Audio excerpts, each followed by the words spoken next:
This game is being conducted according to the rules and regulations of the University Interscholastic League. Regardless of the outcome of tonight's game, all the players have proven their willingness to work and sacrifice in order to achieve athletic excellence. We ask that as a spectator, you consider the time and effort each of these teams, coaches, and athletes have put forth. Cheer these young athletes, applaud them, but do not, through any of your actions, cause them to doubt the value of athletics. By your conduct, allow these young people to feel pride in their communities and school. While your sportsmanlike actions may play only a small part in the outcome of this game, it'll play a greater role in continuing to encourage competitive athletics. We also ask that you show appreciation for the students who will be taking part indirectly in tonight's game, the cheerleaders, the band, squad, and the students who have supported their teams at home and away. These young people play an integral part in the team's success. The officials for this game have been mutually agreed upon by the school officials for both schools. Their role is not unlike those of players, coaches, teachers, and school administrators. Without them, this game would not be possible. Their knowledge and application of the rules as a result of annual testing, years of study, and continual participation in clinics that further refine their understanding of the game. We ask you, as students, parents, and citizens, to demonstrate the kind of respect for these officials you would extend to any dedicated person in a position of responsibility. That means that you as a fan should not criticize the players on either team, should not boo the officials, should not have alcoholic beverages in school grounds, since it's a violation of state law, should be courteous to the visiting fans, should cheer for your team, and should show respect for injured players on both teams. Ladies and gentlemen, welcome to J. Louis Bogus Stadium.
The junior rep for Lady Hawk basketball.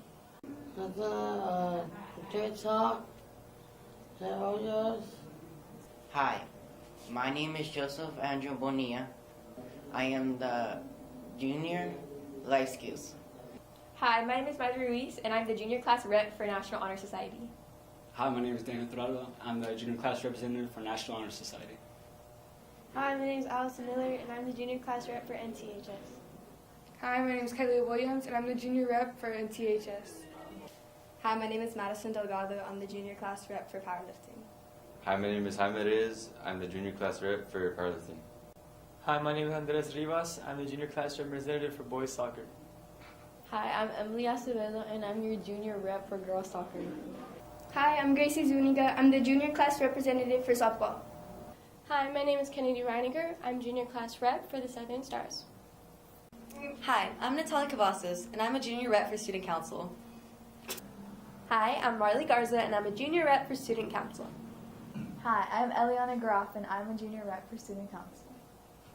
Hi, my name is Samantha Santillana, and I am the junior class representative for student council. Hello, my name is Jacob Garza. I'm the junior class rep for track. Hello, I'm Victoria Garza, and I am your junior rep for girls track and field. Hi, I'm Renee Cameron, and I'm the senior class representative for AFJROTC. Hi, my name is Emily Aguilar. I'm the senior class homecoming representative for student athletic training. Hi, I'm Mariah Guado, and I'm the senior class rep for band. Hi, my name is Ethan Saldivar. I'm the senior class representative for band. Hi, my name is Benjamin Gonzalez, and I am the senior class rep for baseball. Hi, my name is Mariana Lopez, and I'm the senior rep for boys basketball. Hi, my name is Jacob Garcia, and I'm the senior class rep for boys basketball. Hi, my name is Serena Nakano. I'm your senior class representative for Lady Hawk basketball. Hi, I'm Sharon Goel, and I am your senior class rep for cheer. Hi, my name is Bailey Sosa. I'm the senior class rep for choir. Hi, my name is Luis Jimenez, and I'm the senior rep for cross country. Hi, my name is Cameron Resendiz, and I'm the senior class rep for Harlingen South FFA. Hi, my name is Carlos Montemayor. I'm senior class rep for FFA. Hi, my name is Dylan Naya, and I'm the senior rep for football. My name is Joaquin Romero. I'm the senior class rep for football. Hi, my name is Maya Salinas, and I'm the senior class representative for girls golf. Hi, my name is Ruth Martinez, and I'm the senior class rep for Hawks for Christ. Hi, my name is Natalia Trevino, and I am the senior class rep for the Hawks for Christ Club. Hi, my name is Mia Coronado, and I'm the senior rep for Hope Squad. Hi, my name is Annette Garcia, and I'm the senior class representative for Hope Squad. Hi, Kay. That's good. Yeah. My name is Bayer. Hi, I'm Mallory Ellis, and I'm a senior rep for National Honor Society. My name is Wilder Wilson, and I'm the senior class rep for NHS. Hi, my name is Lacey Avila, and I'm the senior class rep for NTHS. My name is Robert Villarreal, and I'm the senior class rep for NTHS. My name is Alexandra Rodriguez, and I am the senior class rep for orchestra. Hi, I am Jose Garcia, and I am the senior class representative for orchestra. Hi, my name is Alyssa Guajardo, and I'm senior representative for powerlifting. Hi, my name is Jacob Flores, and I'm the senior representative for powerlifting. Hi, I'm Mariana Villarreal, and I'm the senior representative for PTSA. Hi, I'm Carson Garza, and I'm senior class rep for PTSA. Hi, my name is Desiree Keith, and I'm the senior class representative. Hi, my name is Daniela Civide, and I'm the senior class representative. Hi, my name is Amira Rodriguez, and I'm a senior class rep for softball. Hi, my name is Clara Gracia, and I'm the senior class rep for the Southern Stars. Hi, my name is Jocelyn Cruz, and I'm the senior class representative for Student Council. Hi, my name is Hannah Lizondo, and I'm the senior class representative for Student Council. Hi, my name is Gigi Garza, and I'm the senior class rep for Student Council. Hi, my name is Isabella Reina, and I'm the senior rep for Student Council. Hi, my name is David Reyes, and I'm the senior class representative for Student Council. Hi, my name is Andres Sanchez. I'm the senior class representative for Student Council. Hi, I'm Luis Orozco, and I'm a senior class rep for track. Hi, my name is Morgan Jones. I'm the senior class rep for girls track and field. Hi, my name is Ella Ramirez, and I'm a senior rep for Lady Hawk volleyball. Hi, I'm Kyrie Riebling, and I'm a senior rep for Lady Hawk volleyball. Hi, my name is Eliana Wainscott, and I'm senior class rep for water polo. Hi, my name is Aiden Elizondo, and I'm the senior class rep for water polo. Hi, I'm Leandra Pettis, and I'm the senior class representative for the wrestling team. Hello, my name is Miguel Vergara, and I'm senior representative for wrestling.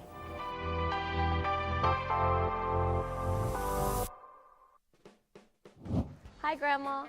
Hi, Mom. Hey, Dad. Hey, Thea. Hey, brother. Hey, sister. I want to tell you something. Thank you for being here. Having you in the stands means the world to me. But I need to ask you something. It's important, so listen up. I've made a commitment to play the Texas way. That means I play with the respect for others. I will not let my opponent become my enemy. I will not cheat or cut corners. I've made a commitment to play the Texas way. That means I play with the control of self. I will slow my anger down. I will act based on my standards. I've made a commitment to play the Texas way. That means I play with the spirit of competition. I will prepare myself inside and out. I will bounce back when I get knocked down. I will compete with a passion to play my absolute best. So my question for you is this. Will you commit to support me the Texas way? That means having my back. It means cheering loudly, but it doesn't mean putting other people down. It doesn't mean yelling at the ref. It doesn't mean letting your passion become a distraction. You say it. Coach says it too. My actions are more than just about me. It's about representing the name on the front of the jersey and on the back. It's about more than a scoreboard. It's about using sports to become all that I can become and have fun while I'm doing it. I couldn't do it without you, and I wouldn't want to. I've made a commitment to the Texas way. Will you make it with me? Will you make it with me? Will you make it with me? Will you make it with me? I've made a commitment to the Texas way. Will you make it with me?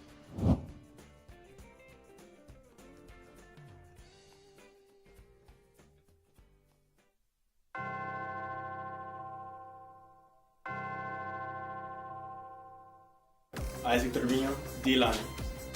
Devin Sidney, D-line. Graciel Contreras, D-line. Ty Bodie, D-line. Jaden Mercado, D-line. Isaiah Hinojosa, D-line. Diego Vega, D-line. Joe Nunez, defensive end. Keaton Rios Resendez, defensive end. Cash Harrell, defensive end. Anthony Lerma, defensive tackle. Jose Vega, defensive tackle. Andrew De Leon, DT. Chris Wasada, DB. Julian De Leon, DB. Jacob Garza, DB. Joaquin Romero, defensive back. Josh Lopez, DB. Roman Abundis, defensive back. James Laurete, linebacker. Marcus Garza, middle linebacker. Oleg Lerma, outside linebacker. Gene Harvey, outside linebacker. Rocky Rodriguez, linebacker. Roger Mesa, linebacker. Alex Montoya, linebacker. Eric Cisneros, safety. Robert Villarreal, safety. Bishop Cifuentes, O-line. Anthony Soriano, O-line. Alex Muniz, O-line. Ryan Luna, O-line. Justin Ortiz, O-line. Christian China, O-line. Alexander Gaona, O-line. Alex Casas, O-line. Fernando Ochoa, offensive line. Jack Mattingly, O-line. Ian De La Fuente, O-line. Adrian Zuniga, O-line. Matthew Avila, tight end. Frank Puente, tight end. Luis Orozco, receiver. Cielo Valle, receiver. Gavin Ramirez, wide receiver. Isaiah Colon, wide receiver. Yari Cabrera, wide receiver. Angel Montoya, receiver. Wilder Wilson, wide receiver. Chris Rodriguez, wide receiver. Aiden Garcia, wide receiver. Easy Cortez, running back. Alvin Edwards, running back. Nathaniel Garate, kicker. Albino Sanchez, kicker. Denai, QB. Austin Shore, quarterback.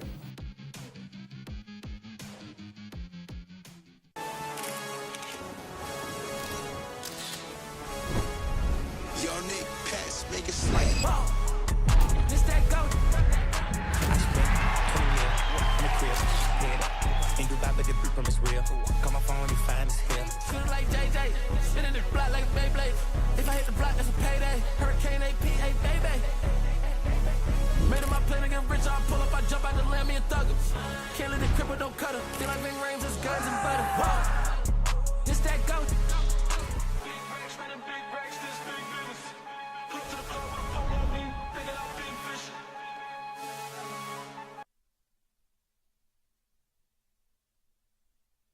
First year varsity, Rayen Rivera. Junior first year varsity, Abiela Pedraza. Junior second year varsity, Emery Milares. Senior second year varsity, pitted forward recipient, Ariana Vasquez. Senior third year varsity, NCAA All-American cheerleader, Sharon Cuellar. Senior third year varsity, Annette Garcia. Senior third year varsity, Dakota Tiffin. Senior third year varsity, pitted forward recipient, individual leadership award recipient, and captain, Gigi Garza. Senior third year varsity, NCAA All-American cheerleader and captain, Jocelyn Cruz.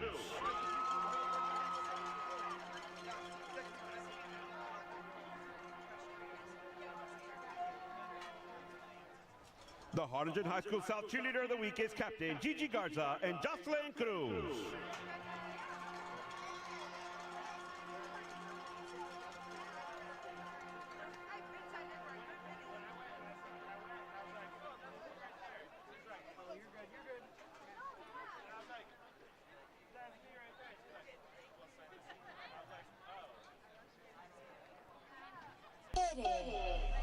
Hi. Hello. How do you do? We'd like to introduce ourselves to you. With an H-E-L-L-O. Hello. The Southpaws say hello.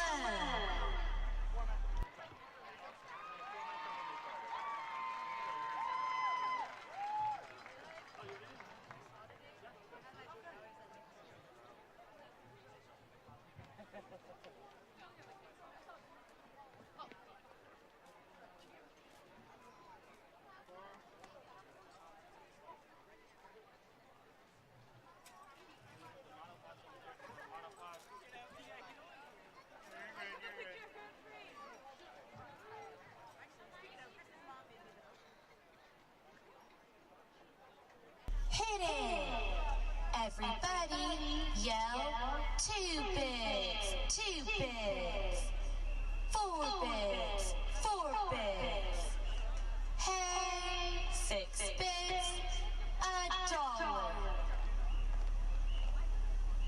All for the Southpaws, stand up and holler.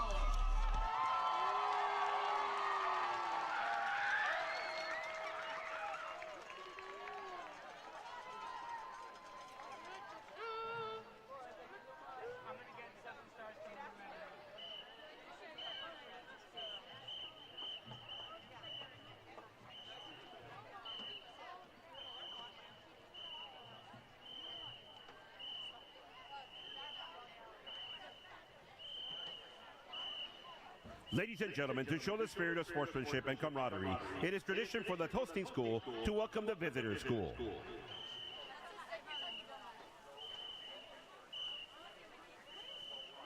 Good evening, football fans.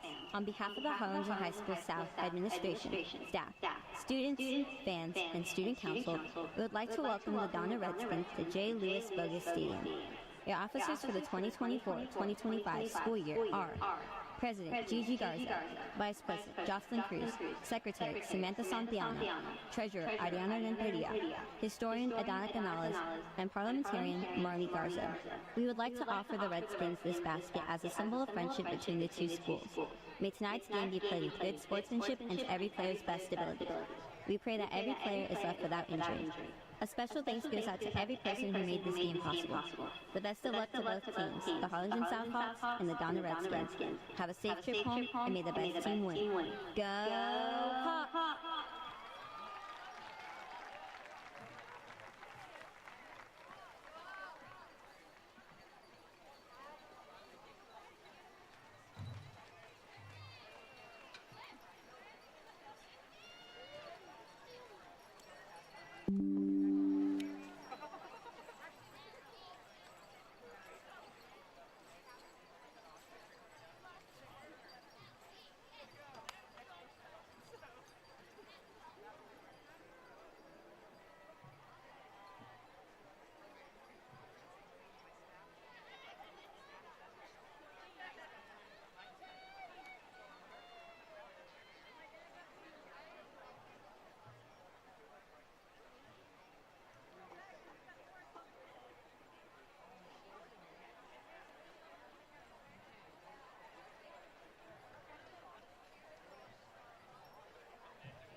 Ladies and gentlemen, before we kick off tonight's game, we want to take a moment to recognize our official coin toss honorary captains, the Harlingen Police Department. We're incredibly thankful for their continued partnership with Harlingen CISD and for supporting our students and our community. Let's give a big round of applause to the Harlingen Police Department for their dedication to HCISD and for helping keep our district and community safe.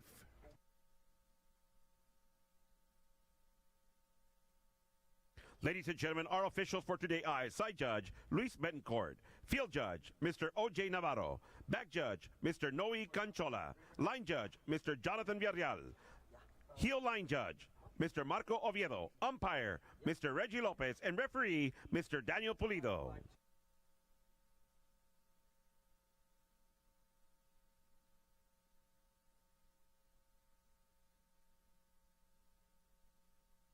Captains for the Donna Redskins are number 8, Dallas Zuniga, number 52, Lorenzo Rocha, number 55, Humberto Leal, and number 60, Ezequiel Ayala. Captains for the Hawks are number 9, Isaiah Colon, number 42, Caden Resendez, number 50, Isaiah Hinojosa, and number 83, Gabino Sanchez.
Donna has won the toss and has elected to defer. They will be kicking to the scoreboard. Gentlemen, let's shake hands and let's have a good game.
You know you make me wanna kick my heels up and throw my hands up and throw my head back and come on now. Don't forget to say you will.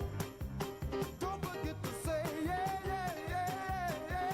Say you will. Say it right now, baby. Say you will. Come on, come on. Say you will. Say that you will. Say you will. Say that you love me. Say that you need me. Say that you want me. You wanna please me. Come on now. Come on now. Come on now. I still remember when you used to be 9 years old. I was a fool for you from the bottom of my soul. Yeah, yeah. Now that you're grown up and old,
Now,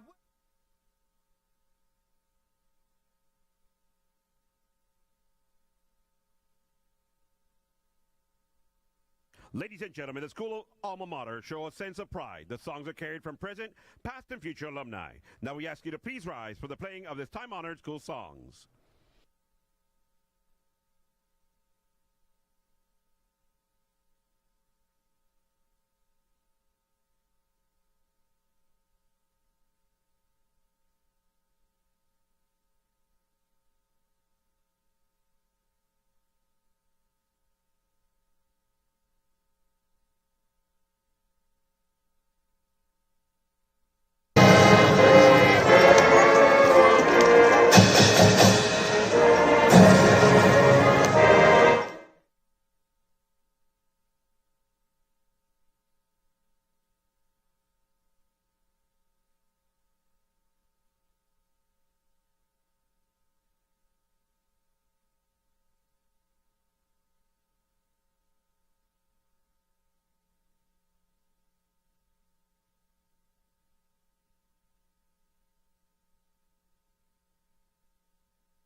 And now, the Harlingen High School South alma mater will be conducted by your Mighty Hot Band.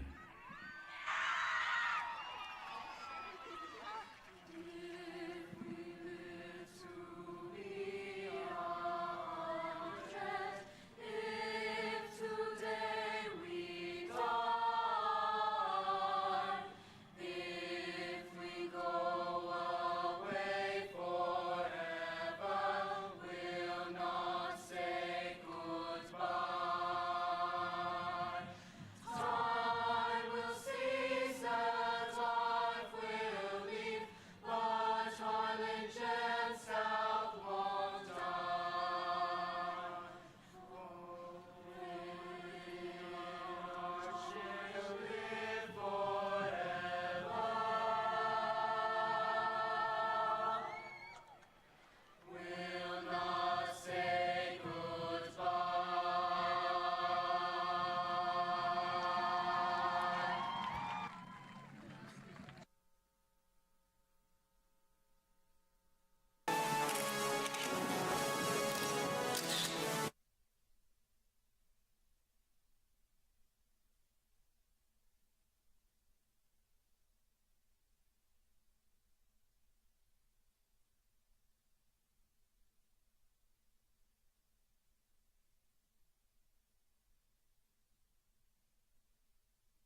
Good evening, ladies and gentlemen.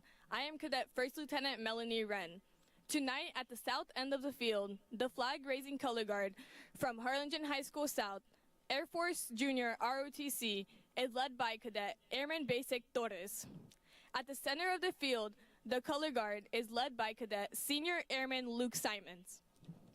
While the national anthem is being sung, please stand and remove all hats, place your hand over your right heart, and remain silent until the last music note is sung. Veterans, it is appropriate to render a military salute. Please join the Harlingen South Varsity Choir under the direction of Mr. Jesus Morales, Sylvia Flores, and Henry Tharp. Tonight, the Harlingen South Choir will be singing the national anthem. Thank you, and go Hawks!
Good evening and welcome to Friday Night Lights in Harlingen, Texas. I'm Jim Young with Joe Martinez. It is week 8 of the Harlingen South Hawks season. And folks, it's been a difficult one. There's been gritty wins. There's been some tough losses.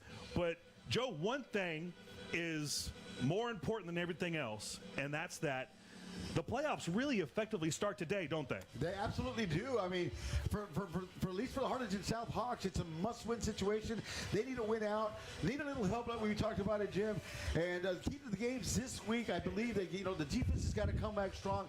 Got to feed it to Alvin Edwards and get that running game going. Schroyer, it'll be Dylan and Naya and hitting some of the receivers, because when it comes to playoff time, you've got to be a lot more than one-dimensional. You've got to spread the ball. And then, South does have some talent on offense. Got to spread the ball a little bit up. Defense has got to step up and hope that everything falls intact for them, and they get to have an extra week and see what happens after that. One of the benefits that the Hawks have had that the Cardinals haven't is relative health. You're going to have some attrition, going through a football season, but we've got our quarterbacks. We've got our weapons. Alvin Edwards is fresh. We've got 2 weeks to kind of regroup and regain plan and get fresh. And so the simple fact is this is a de facto playoff game, because South can still make the playoffs, but South must win out. South has the ball, and it's being taken across the 50. Luis Orozco, he's taking the opening kickoff to the house. Touchdown, South Hawks. No flags on the field. Well, this time there's no flags, Jim, and he just ran out on the outside. Luis Orozco giving the South Hawks lead. This is how you want to start the game with 6 points on a kickoff. This is what excited. The crowd's already excited. The green and yellow orange lights are going on, Jim. This is the way you want to get it done. What a way to start your homecoming game, Joe. And it's almost like they felt what we were talking about. This is do or die here in Week 8 against Donna. Now, we don't have our destiny in our hands. We'll go over the various playoff scenarios. We've got it charted out, and we'll talk about that throughout the course of the broadcast. The extra point team is out. Gavin Ramirez is on the 10-yard line with the hold. The snap and hold are good. The Gabino Sanchez extra point is good. And with 15 seconds off the clock, Joe, it's 7-0 Southhawks. What an exciting way to start the ball game. And this is what you want to do. You get it on there. Special teams are going to be a factor. And this is what, you don't expect a lot of this, but you get a kickoff. You get everything rolling. This is how you set the game. You put the mindset. Fans are into it already. Guys already up. This is exactly how you want it. I think, honestly, this is the way Coach Gonzalez had it up, scripted up. Let's get the kickoff, let's get it going, and let's do it. We were doing a little pre-kickoff talk about the playoffs and everything, and by the time I realized what was going on, Luis Orozco was at the 40. That was a beautiful play by the Southhawks special teams. I was totally going to do something here. I've got my kiddos up here in the booth, Maggie and Cora. They made straight A's. They're going to cheer with the Southhawks cheerleaders in the second quarter. And I was going to have them. And the kickoff is away to South. It's been fumbled. It's picked up by Donna, excuse me, and he's dragged down inside the 25-yard line. Donna will start there. So, kids, I'm sorry. I was going to have y'all say go Hawks, but then the kickoff got taken to the house, and Daddy had to do his work. So, how about this? What do y'all have to say to everybody? Go Hawks! There you go. All right. Thank you, kids. And I'm sure that you're a good luck charm. So, good job helping the Hawks take that opening kickoff to the house. I was about to say, we had guests in the booth, and the South Hawks come up 7-0 already. So, hey, maybe they need to stay on. Woo. All right. Y'all have fun watching the game. It's a little booth. They're not going to be up here all game, but we may bring them up after halftime and get their thoughts. Who knows? Maybe some analysis there. There you go. But all right. Well, it's fun to have your family up here. Okay, back to business. Donna's got the ball, and it's a give to Jaden Chavez, it looks like, who's listed as a DB. If I had the number right, it looked like number 3. It was Jaden Chavez. Okay. Taking around the left-hand side, Jim, getting about 9 yards. I noticed that because I didn't have him on there right now, but yeah, Jaden Chavez was the ball carrier, getting about 8 yards on there and getting a good first down gain. So, and immediately we're seeing some defensive numbers here on the offensive side of the ball for Donna, but that's okay. Their quarterback, number 8, is a senior, Dallas Zuniga. And more often than not, the snap is bad. It's on the ground, and it's covered up by Zuniga, but at the 23-yard line, so that's going to bring him back and elongate a third down try a little bit. More often than not, he'll be handing the ball off to their running back, Joel Duran. He's a sophomore. That's number 24. Look out for him. They haven't, I'll say, spread the ball around too much throughout the course of the season. But, just like last night with Hannah, don't let the record fool you. And when you get to this part of the season, some of these teams that you expect to win, the ones you schedule on homecoming, for example, you cannot take them for granted. So let's see what the Southhawks can do. There's a flag on the play. That's going to be – nope. It was going to be a flag, but I think it's going to be a timeout for Donna. So right off the bat, you're making them take a timeout early, so that may help later. We're going to take a break so I can catch my breath, and we'll come back. The Southhawks already up 7-0.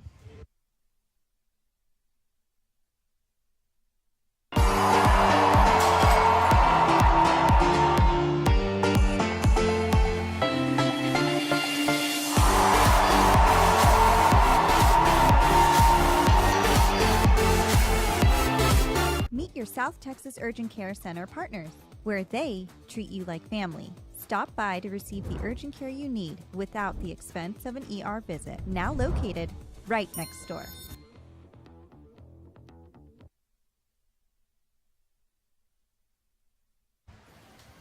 Back at Bogus Stadium, 7-0 Southhawks in the early going. It's 3rd and 10 now for Donna. Zuniga drops back. He's looking to pass. Navarrete is applying pressure. He heaves it to a man in triple coverage.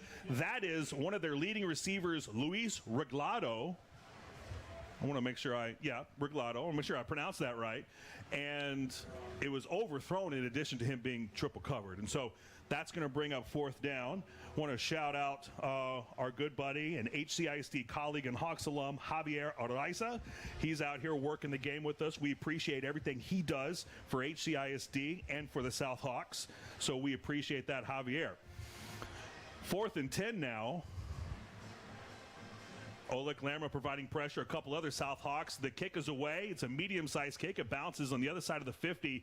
The Hawks are going to get out of the way, and it's going to be downed at the 35-yard line. So you'll get the first actual offensive possession for Austin Schroyer, Dylan Anaya, Alvin Edwards, and the South Hawks. And I'm still breathing hard from that opening kickoff return, Joe. My goodness. Yeah, well, what a way to start off the game, though, and now we're going to see finally, not to say finally, there's only 9:57 left, but they get to see the offense and see what they come up with, Jim, and see if they spread the ball around and, use Alvin Edwards and just Dylan and Schroyer and see what kind of fine-tuned machine they can come up with.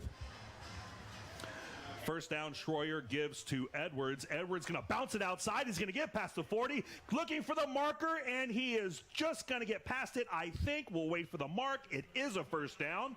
And so Southhawks looking awfully good here in the early going. Yeah, he took a nice run, take it around the right-hand side. One of the things about Alvin Edwards, once he gets around you, he's got speed, so it's going to put a lot of pressure on the edges for the Redskins defense. And if Edward can beat around the edge, he can be dangerous, and he can go a long way from there. 1st and 10 now from the 46-yard line of the Southhawks. Marcus Garza on the offensive side of the ball. He's in. He's going to be a lead blocker for Alvin Edwards, but the Donna defense is going to get to him. Edwards, to his credit, kept the feet moving, kept his weight going forward, and got 5 out of something, or 4.5 out of a play that looked like it was only going to get 1 or 2. Yeah, that's the thing about Edwards is the speed that he has going around what I just said, going around the edges. He just took a lunge and got 2 extra yards out of that.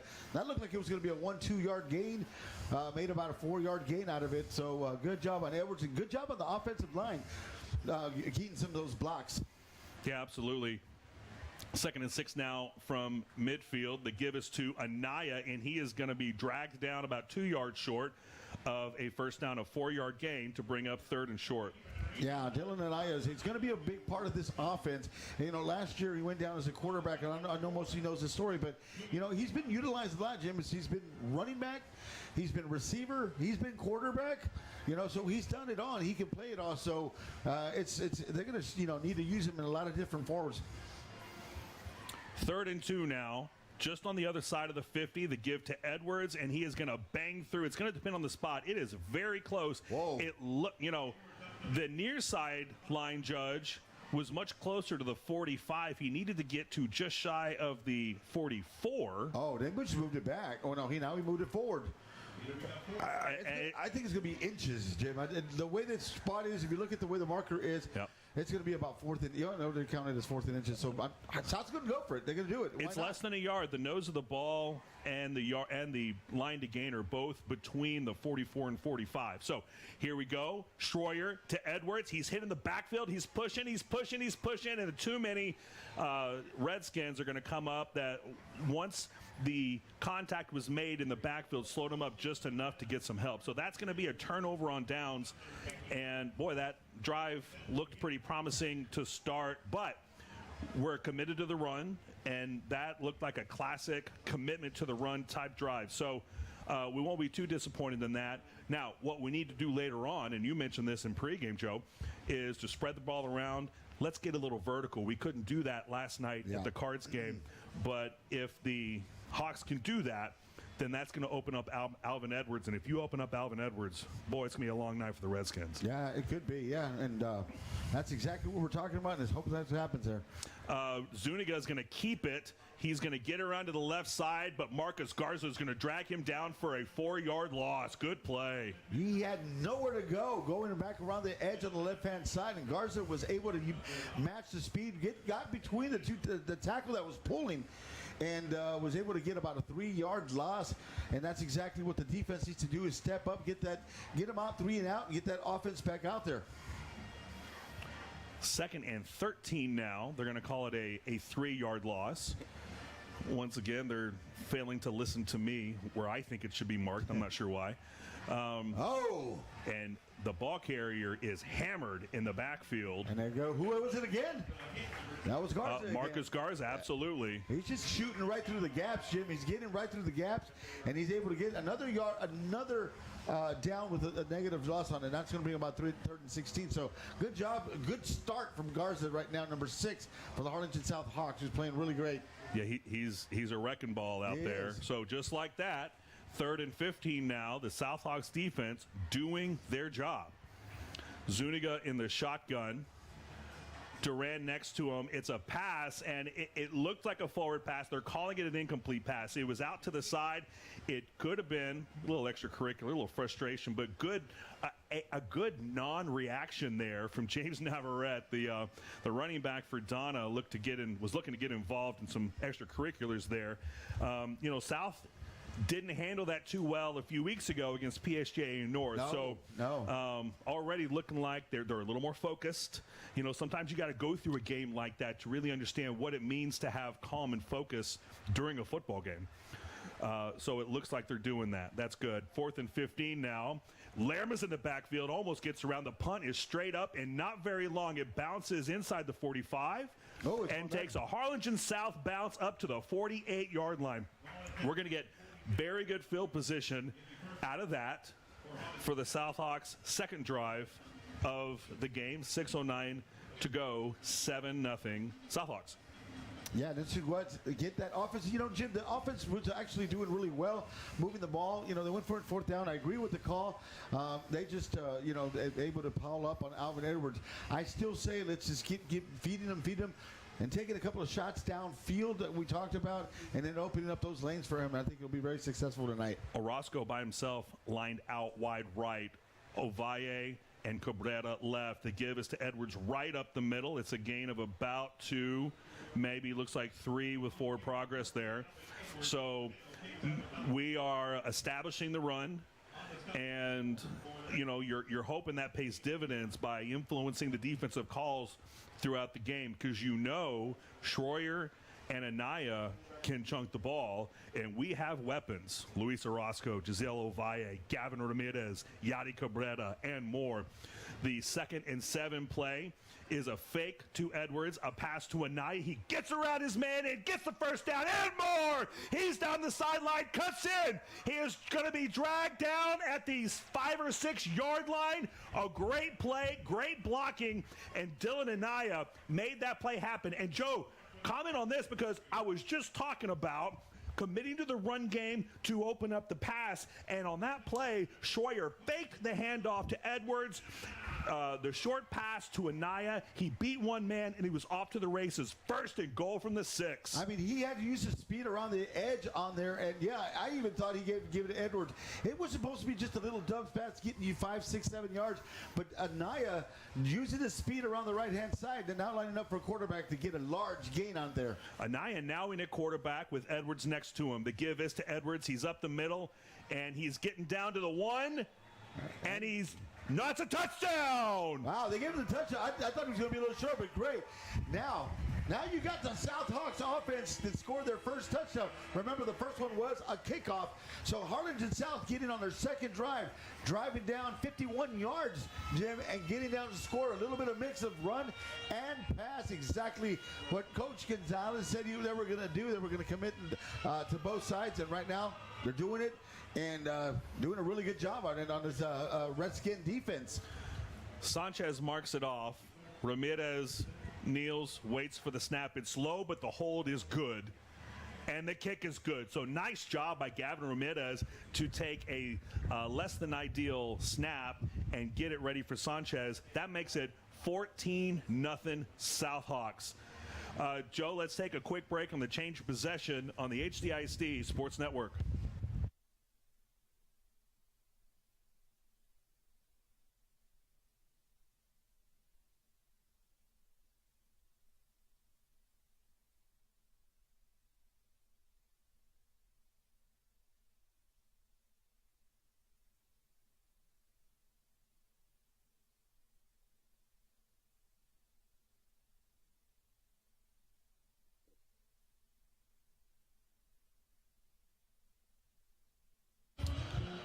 Welcome back to Bogus Stadium. It is Friday Night Lights, and we're off to a great start on this homecoming weekend for the Harlingen Southhawks. They're at home tonight against the Donna Redskins, and they are leading 14-0. A good kickoff taken at the 5, and he is hammered at the 15-yard line. Now, there's going to be a flag on the play, and it may be for the way he kind of whipped him down to the ground. It might be unnecessary roughness on that there. I mean, you like the enthusiasm. I do. I really didn't see anything. Well, maybe he grabbed something he wasn't supposed to have, face mask, or maybe he got a horse collar. I don't know. We're about to find. No, he grabbed a face mask. He got a face mask on him. Personal foul. Face mask. 15-yard penalty. First down. Yeah, they're going to call that a face mask. I mean, I think they probably could have called him for the takedown as well, but the face mask is usually going to take precedent. So that's going to take some very difficult field position for Donna and give them quite reasonable field position. Ball's up at the 31-yard line. 4:43 to go in the first quarter. 14-0 Southhawks. Dallas Zuniga in at quarterback with Joel Duran, the sophomore running back, flanking him to the left. There's motion, but it's a give to Duran, and he gets 3 yards on the play, bringing up 2nd and 7. Yeah, that was, getting a couple of yards on there, running around the left-hand side. But one thing I want to see is that the South defense right now, they're just really swarming everything around, playing very well. Up-tempo, got the crowd into it, and right now the Harlingen South defense playing really well. Offense, everything that's been that Coach Gonzalez said they were going to do, it's been working so far. So let's see if the Redskins can come out with some kind of different scheme and make something happen. We'll be watching that PSJA Memorial and Corpus Christi Veterans game. That's Joaquin Romero pushing the ball carrier out of bounds for a loss of a couple. That's going to bring it back to the original line of scrimmage. So now you're going to get 3rd and 10. And, Donna really hasn't had much to work with here offensively. Yesterday, the Cars really struggled with the Hanna defense because Hanna was just flying horizontally. Huerta could not get an edge. For the most part, Gonzalez couldn't get an edge. The Southhawks defense is playing a little bit like Hanna did last night. They're flying sideline to sideline and really cutting off the opportunities for Hanna. It's going to be a quarterback keeper, and he's going to get about 5 or 6, but that's going to bring up 4th down. And you expect him to punt. Yeah, and and one of the things that I wanted to mention is that when they do some positive things, it's always something, a bad play that goes back negatively. And they've had some 2nd and shorts, Jim, and then something happens, whether it be a penalty or whatever, or they just have a massive loss going backwards. I mean, if they can stop making those kind of mistakes on there, they can start moving the ball, because they have been able to move the ball a few yards here and there. Well, then you add Marcus Garza into that equation, and that was something different there. he'll take over and shut down a drive there.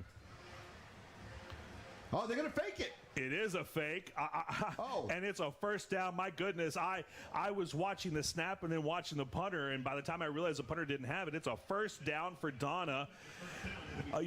Here's another similarity to yesterday. Yeah. You knew Hanna was going to pull out all the stops, nothing to lose. They did so, and I'm a little surprised, although not shocked, that Donna is engaging in some trickery. Yeah, I mean, it's something. And, you know, they actually had their defensive lineman, Humberto Dial, the leading the blocker. Actually, the guy that stopped Alvin Edwards, so giving him a good shout-out. But he's the one that paved the way, but also almost caused him to stumble over, too, as well. Yeah, absolutely. So Zuniga, and they're going to call another timeout. So with 2:04 to go in the first quarter, Donna is taking their second timeout of the first half. We'll take it with them. Come on back. 2:04 in the first quarter, 14-zip Hawks.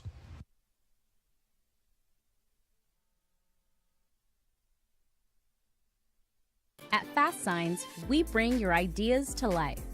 From banners to posters to wraps on wall murals, we've got you covered. This is a sign you've been waiting for. So let us make your statement. At Burke Children's Dentistry, every child is a superhero, and our office is here to make dental visits fun and fearless. All kids need strong and healthy teeth. That's why families choose Burke Children's Dentistry to keep their smiles bright all year long.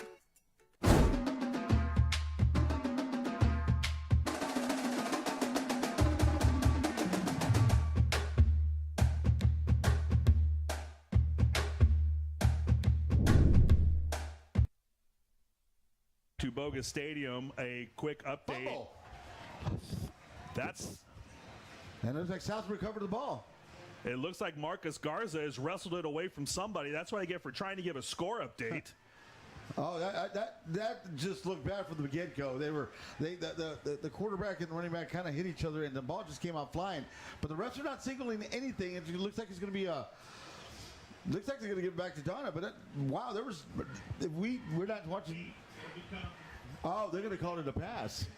Okay, they're calling it an incomplete pass. Okay. Incomplete pass. Wow. Okay, I didn't see the arms go back, but okay. Well, we'll tell you what we see if we know what's going on. Otherwise, we'll just wait to be told. 2nd and 9 now after the. I don't know how it's 2nd and 9 if it was an incomplete pass, but anyway, pass is complete out to the 50-yard line.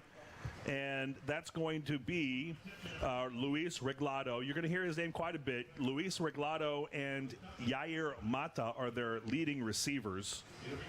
Yeah, they got a. Well, they gave him a little extra, but yeah, they're just running a quick curl route there, Jim, and just trying to get something happening on the offense. Yeah, 3rd down and 4. Zuniga's going to keep it. He's getting close, but he's going to get knocked back. He got a couple yards, and then the cavalry came, and they're going to bring up 4th down and a short 2. Yeah, I think this time their little trickery play is pretty much gone now. You kind of used it up in the first quarter. They're going to probably. They don't have to snap, so they're going to maybe talk about it. Maybe during the break they can say, "Hey, I'm going to do this again." This time it's a shorter amount of yards, and they can line it up quite quickly though. But like I said, they don't have to. Yeah, no trickery here. Instead, they're just going to try to run it, and they're going to get it, and they're going to score a touchdown. Well, my goodness. Wow, that was Domingo Alegria, yeah. Yeah, and I mean, honestly, Jim, I think they just caught him off guard because it looked like there was nobody ready for that in the Harlingen South. They just kind of went up the snap, and they just took off because there was nobody who touched it. And nobody even chased them, it looked like. That's exactly right, and it looked like that. But really what happened, as you say, it wasn't so much that somebody got beat. The whole team got beat. They looked like they just weren't really quite ready for that play. Give the Donna offense credit. They made a quick decision. They got up to the line, and then they hit a hole that had nobody behind it. And once he hit the hole, he was gone. He was gone, and there was 20, 25 yards before anybody even noticed that he was up there. But that was a quick, sneaky play. The extra point is up. It is good. So it's 14-7 now, and you're still winning. But you don't feel quite as good as you did a few minutes ago, do you, Joe? No, but one of the things I do like, the offense is kind of moving the ball. They did have a special team touchdown. But, Jim, I'm still just a little shocked that they just kind of got up in the ball there and caught everybody off guard.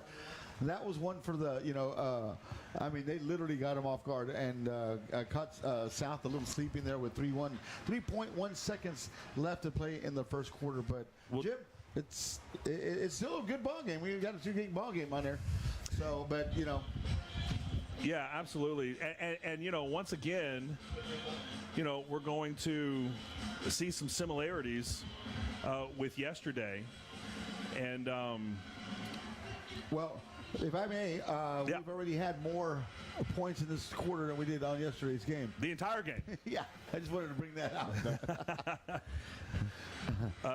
But what you saw yesterday was Hannah against Harlingen, you know, having a really down season, and yet they've got a puncher's chance. That's a very short kickoff fielded by Ovalle at the 37-yard line. He's going to get dragged out just on this side of the 50. That's going to take us to halftime. And I'm sorry, the end of the first quarter, excuse me, and we're going to take it down to our sideline reporter, Cassie.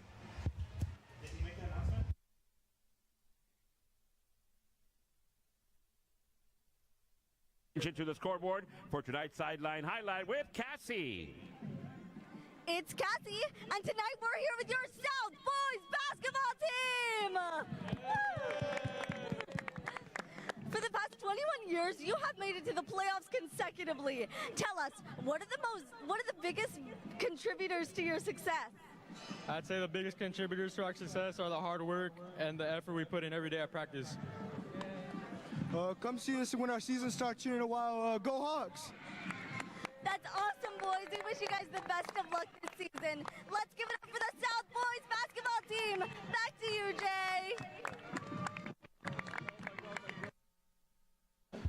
Thank you, Cassie. Great job as always. Man, Cassie always brings the energy to these sideline reports. Wonderful job. What I was going to say about the other similarities with last night is, you know, you had Hannah really only with a puncher's chance, and they did land a few punches. Anaya's back looking to throw. He's got Cabrera going long, but there's pressure and nobody open. Man, by the time he got out in some space, he was so far away from any of his receivers that there really wasn't much to do. So he did the smart thing, and he threw it away. And, you know, that's a really underrated skill, especially for a high school quarterback, knowing when to get rid of the ball. Yeah, I mean, you don't want to take a loss there and put your team in a 2nd and 15, 2nd and 17, and try to make something happen when there's nothing available out there. It's a good job by Anaya, just throwing the ball away and live to fight another down. Cabrera and Orozco on opposite sides out wide. Ovalle in motion. Edwards to the left of Anaya. Anaya with the pass, and he's going to take a run for it. It's a design run. He's around the left side. He's not going to make the 50. It's about a 3-yard gain, looks like, depending on the spot. And so that's going to bring up 3rd down and longish. Yeah, and after giving up that touchdown on 4th down to Donna, you know, you'd really like to keep this drive going. You don't want to give it right back to him and give him some sense of momentum. Yeah, especially coming out of that just quick touchdown on there. And, you know, South started off the gates 14-0. These guys cut the deficit in half and see what happens. It's a very important down here. By the way, Corpus Christi Veterans Memorial, and that's a pass complete to Anaya, and he is up to the 41-yard line of Donna, and that is good for a 1st down. So very good play there. But I wanted to get to a score update. The playoff scenarios for the Southhawks involve Corpus Christi Veterans Memorial. They are playing at home against PSJA Memorial and up 21-0. So that's going to give us some clarity. We believe Corpus Christi should win that game, assuming we win this game. That game will give us some clarity on the pathways to the playoffs, and we'll discuss those later. Schroyer now back in the game, in the shotgun. The give to Edwards, a gain of 2.5 as the clock runs under 10:30 to go in the first half. And you'd really like some points out of this one. I think it's they must get some points out of this one. At least 3. You want to get the 6, but you got to get the 3. But they're working Edwards. They're running them in the middle. And I think once they start working them in the middle, if history shows what they do, then they start bouncing them around the right or left, depending on what hash mark they're at. and see if he can open up some lanes because he has speed to go around. Have you seen these games before? They use him really well. Coach Gonzalez does a great job of using him. Second and a short 8. Anaya out in motion, and he's going to get the screen pass and drop it. And that was really close to being a lateral, but it did just go forward, I think, and it was ruled incomplete. So that's fortunate. That was very close. I thought actually because when he threw the ball, it looked like, and then it started swinging, going backwards a little bit. It kind of took a little weird spin there. But anyway, nevertheless, though, it counted as a forward pass, and South still has a 3rd and long, Jim, and I think they got to put something together here and try to get that first down. They really do. It's 3rd and 8. If you don't get it, you can pin them back. But Schroyer has got the ball. He's to the left. He's looking for a target, and he's going to throw it away. So once again, a good decision to throw it away, but that's going to bring up 4th and 8. There really wasn't anything doing. It was a little slow in developing that play. Yeah, it wasn't in there, so they're going to bring in the punt unit in. But yeah, Jim, he took a route to his left-hand side, waiting for something to happen, waiting for one of the receivers to get open. Nothing happened. All he can really do is just throw it away. If he tried to run, he was going to lose a few yards. So basically, he did the right thing because nothing opened up. Good job. Give a shout out there for the Donna Redskins defense, who did not allow that to happen. On the cornerback secondary especially. So Ovalle is back to punt from the 47-yard line. A fair catch signaled and made at the 10-yard line. No penalties to relieve the poor field position. So Donna will start there.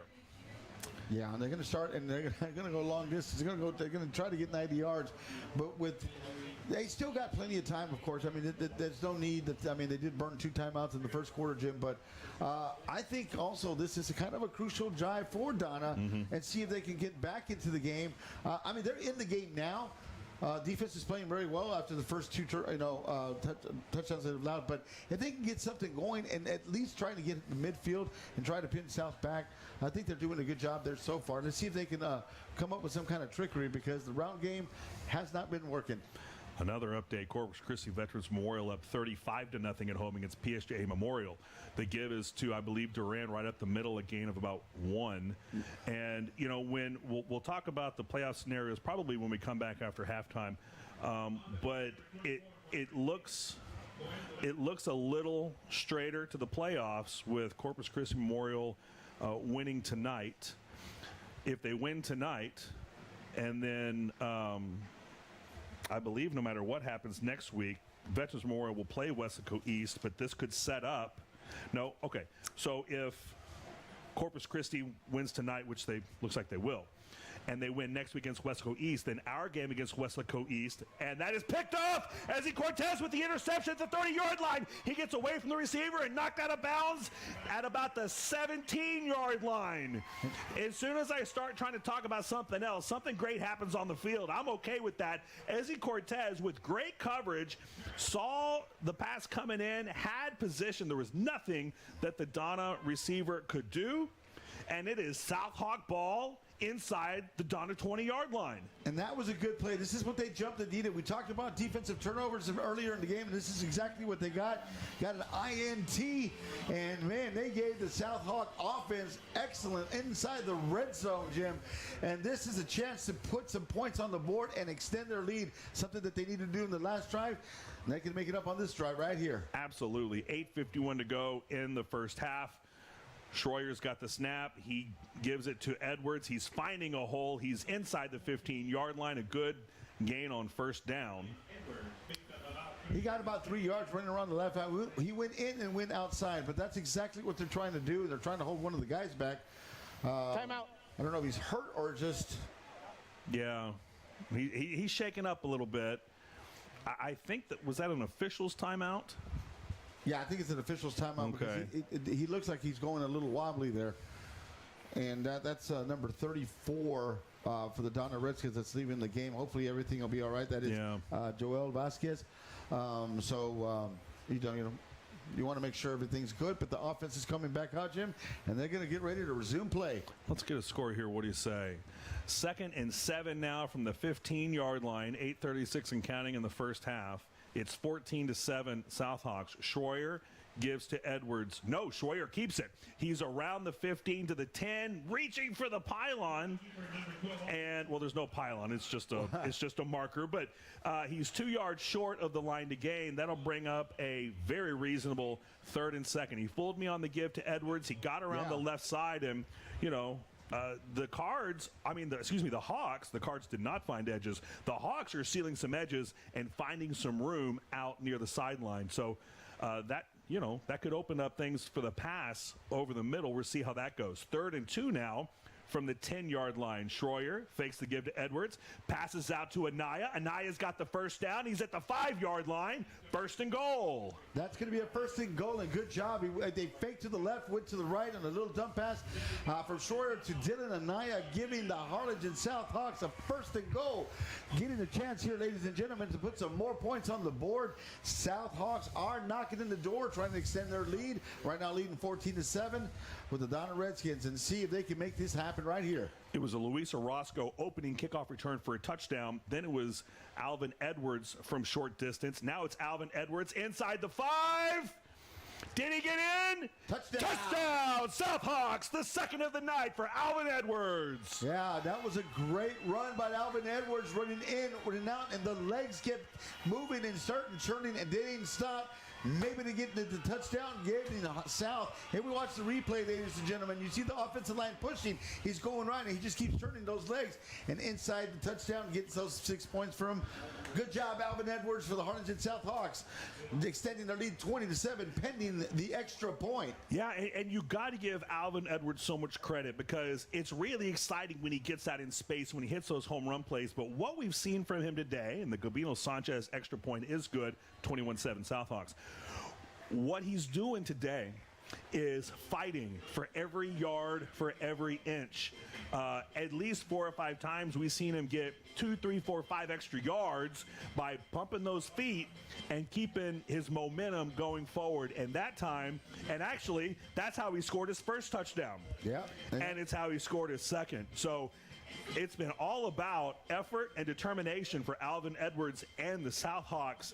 I love what I'm seeing so far, Joe. I love what they're seeing. They're spreading it out, giving it to Naya, giving it to Edwards. Schroyer taking sweeps around the edges and stuff. So they're moving the ball, giving it to their star spreaders, excuse me. But that's exactly what the coach said he was going to do, is spread it around. They're doing it now.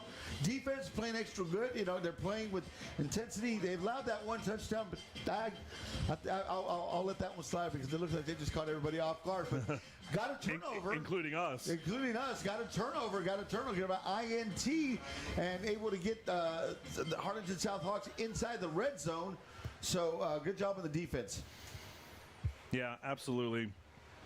Ovalle with the kickoff. It's a good one. It's a line drive, and it's caught at the 7-yard line. Brought up by Duran just past the 20 to the 21-yard line. They're going to mark it at the 22.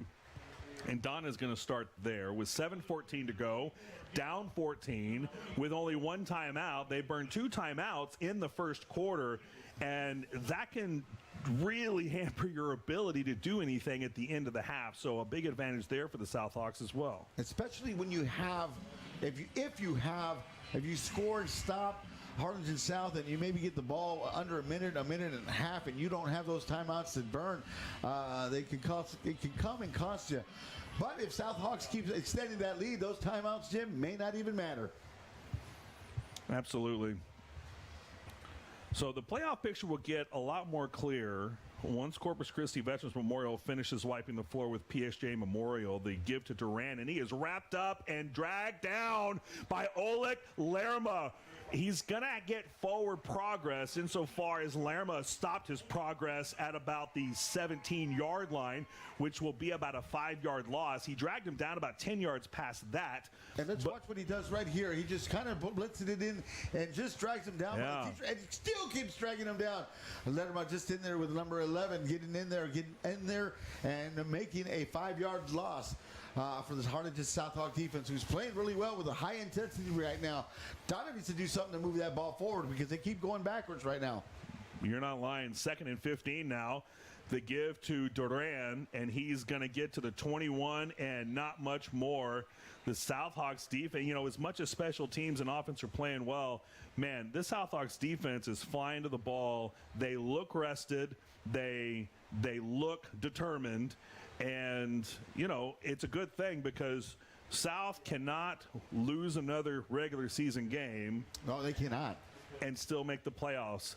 The next loss will knock them out of the playoffs. So it's, Annie bar the door.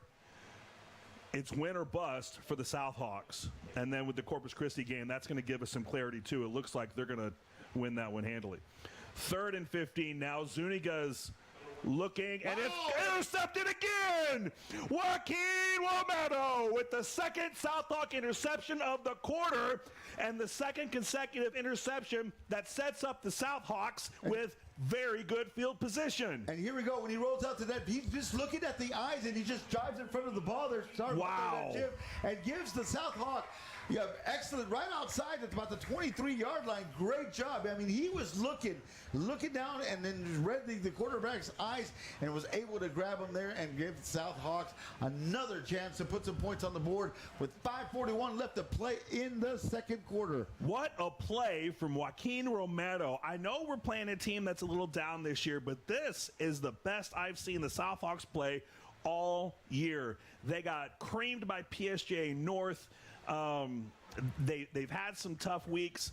They were off last week. It looks like they've really regrouped. It looks like Coach Izzy and his coaching staff has this team ready to play. And I love what I'm seeing. I love what I'm seeing too, Jim. And sometimes it just takes that little, bye week and trying just to get some of the little nicks and injuries to get off, get healthy. And if you're going to get healthy, this is the best time to do it and start playing your best ball. This is the time to do it. Talking about those playoff scenarios you're doing, after tonight, the clarity will be there, and they may be able to control their destiny after that. 2nd and 5 from the 18. Schroyer in the shotgun, Anaya in motion. Edwards is out. Schroyer's going to keep it. He's got one man to beat. At least to get to the first down marker. He's got it. Well, that's a first down. Yeah, they're on the near side and the marker's on the other side, and we're at an angle, so that one challenges me a little bit spatially. But that is a first down. And it looks like it's going to be 1st and goal. They're not putting the markers up. They're going to put it right at the 10-yard line, Jim. Yep. So it's going to be 1st and goal. Southhawk offense is playing really well. Defense is playing well. Right now, we've got South flying high.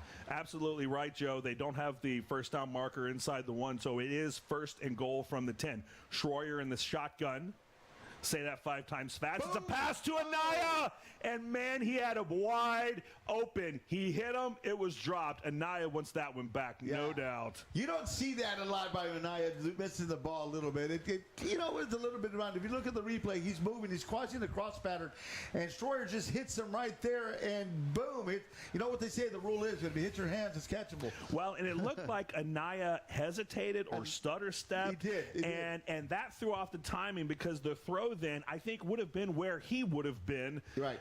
But, just one of those things. So it's 2nd and goal from the 10. Schroyer with the give to Edwards, who is tripped up behind the line of scrimmage by Julian Silva of Donna. A great play to get in the backfield and just take the legs out, his feet out from under Alvin Edwards. He just does get back to the line of scrimmage, 3rd down and goal. And, I hope that, find out if that really comes back and bites him, because, Jim, right now there's still a 3rd and maybe a little further, maybe a little bit to the 11-yard line almost, the 10. Let's see if that Naya play comes back and bites you right here. Schroyer back to pass. Now he's looking to throw. He's got a man, but he overthrows Cabrera, and he was covered up pretty well by the Donna DB. I like the idea, and we still need to mix in some more passes to try to open up the run game, but it's going to be a field goal try, about 27 yards for Gabino Sanchez, well within his range. Yeah, and that's a good stop by the Donna defense right now, especially like you said, Jim. They being put in the position at the 22, 23 yard line and able to come up and giving up only 3 points, possibly. Good job, a good defensive stand by Donna Redskins defense there. They do get the snap. The hold is down. The kick is no good. It was on line enough, but short. The snap was a little down. Gavin had to work very quickly to get the hold down. So just a little shaky on that whole transaction there. Yeah. So it's going to be Donna ball at the 20-yard line. It's 21-7 Southhawks. There's 3:36 to go in the first half. Donna has only one timeout remaining. And by the way, Donna, because we can't seem to win a coin toss ever, Donna won the toss and deferred. South got it first in the first half. That was the opening kickoff return for a touchdown by Luis Orozco. So Donna will get the ball first in the second half. I'd like to have that happen, being up at least 2 scores and not only one. Snap is low but handled. Zuniga hands it off to Duran, but that was enough of a hiccup in the timing that the Southhawks defense was able to sniff that out. It's a gain of barely 1, and the clock continues to roll under 3:20, 2nd and 9 from the 21. Yeah, and sometimes when you do that, it just when you allow that, it offsets the whole timing of the game and the rhythm and everything, and it could have been a little bit more, but it just turns out to be a 1-yard gain. Better than the loss, though. Zuniga with the snap, the handoff to Duran, and there is, guess who? Yeah. Marcus Garza. Marcus Garza with a tackle for loss. They're going to give him the benefit of forward progress where it was stopped, which was just inside the 19, so a loss of 1.5. Yeah, he's been just shooting the gap. If you look, he's just been, if you keep an eye on him and just keep it on, he's shooting the gaps. His timing is perfectly and causing a lot of havoc in the midfield. But I think we got a timeout here, ladies and gentlemen. So we'll be right back. We'll see you here.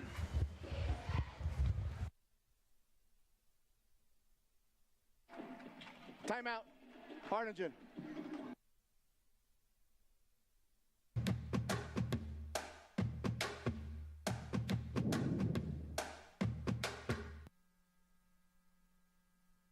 At Texas Southmost College, students are paying an average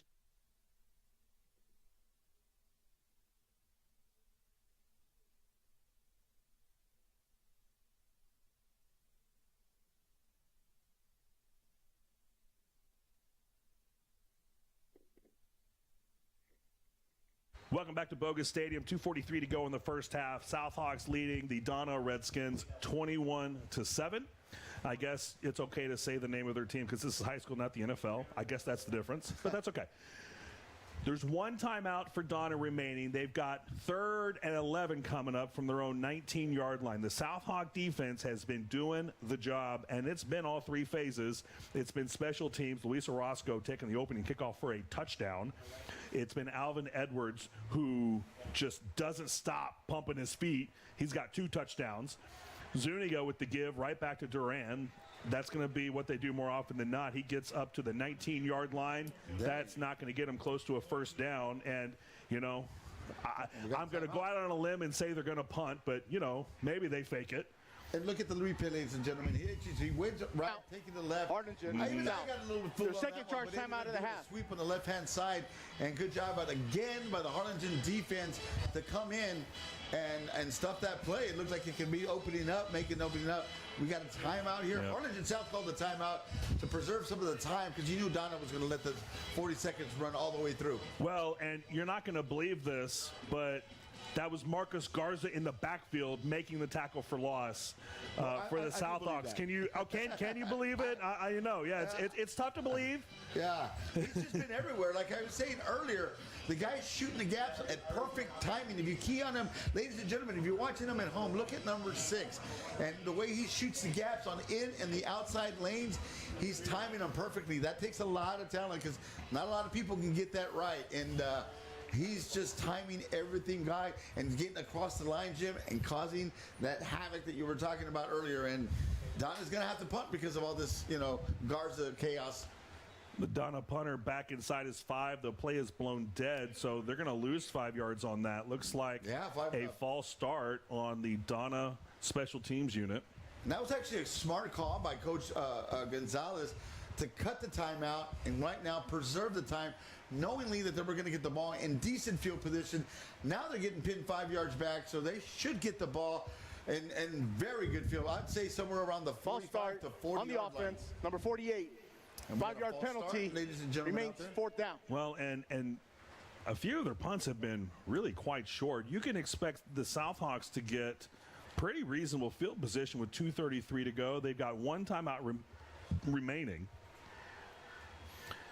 And now the punter for Donna is at his own goal line waiting for the snap. He gets it there.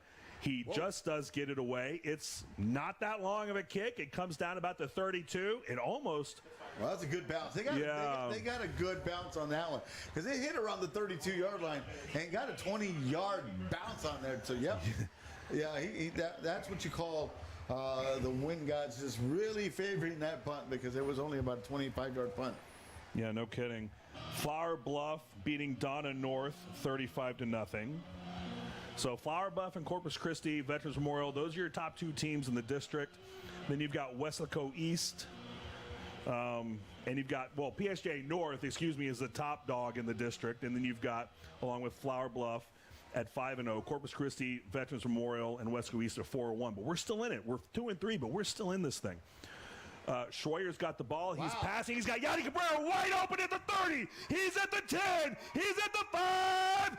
Touchdown, Yanni Cabrera and the Southhawks. Wow, that was a great pass. I mean, he just literally did a quick slant in the inside. I saw that actually opening up, and he just, if you watch the replay, ladies and gentlemen, he takes about a 2-3 step drop and then just launches a perfect pass on strike to Yanni Cabrera, number 17, and gets down there, breaks a tackle as well, too, and gets in for the 6-point score. At South Texas Urgent Care Center, we treat you with compassion, with care, with a smile, for COVID, for stress. Fortunately, your injuries. We treat you like family. You can tell it's been a while since I've called some explosive offense. That snap, Gabino Sanchez is going to grab it. He's outside the 25-yard line. He might as well just go down. And Gavin Ramirez didn't have a chance at that one. Oh, that just, have you watched, I think it's just the ball was a little too high there and able to get that out of the way. But nevertheless, though, they're entitled to that. Let's say it's 27-7, Jim. Yeah. Right now, South is controlling the game, dominating the game in all phases, like you mentioned earlier. They've got defensive stuff, defensive INTs.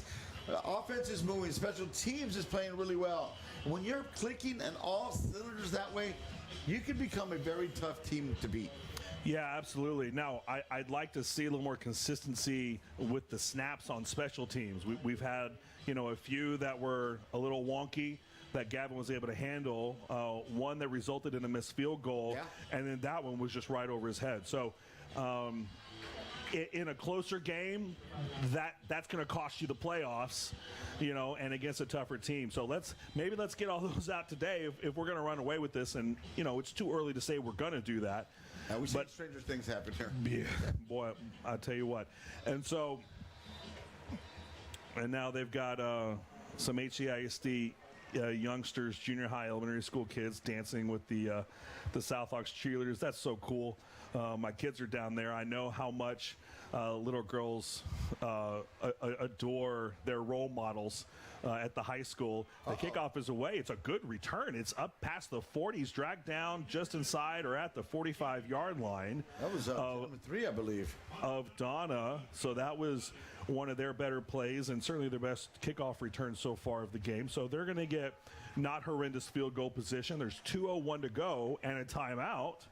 So they have time to do something with it if they can get the ball down the field. They just got to come up with different plays because right now they're just trying to run. They're really not doing a lot of pass play, and that was Chavez running around a great kickoff and giving them some decent field position, Jim. We talked about this. We were watching this in down the field. They got a kicker that looks like it can get about 40, 45 yards. So they don't need to get that much. Well, they do. But the way but they can still make a couple of plays and maybe try to put something on the board there. Yeah, you'll need to get him inside the 25 or so. Zuniga with the fake on the give and the keeper and the no gain. So we're under 2 minutes to go now. And who was that? I'm going to guess it was Marcus Garza. How about that? Yeah, Is that a good guess? Yeah, if you watch the replay, ladies and gentlemen, look at the way he just shoots that gap. He hits that, he's waiting, and boom.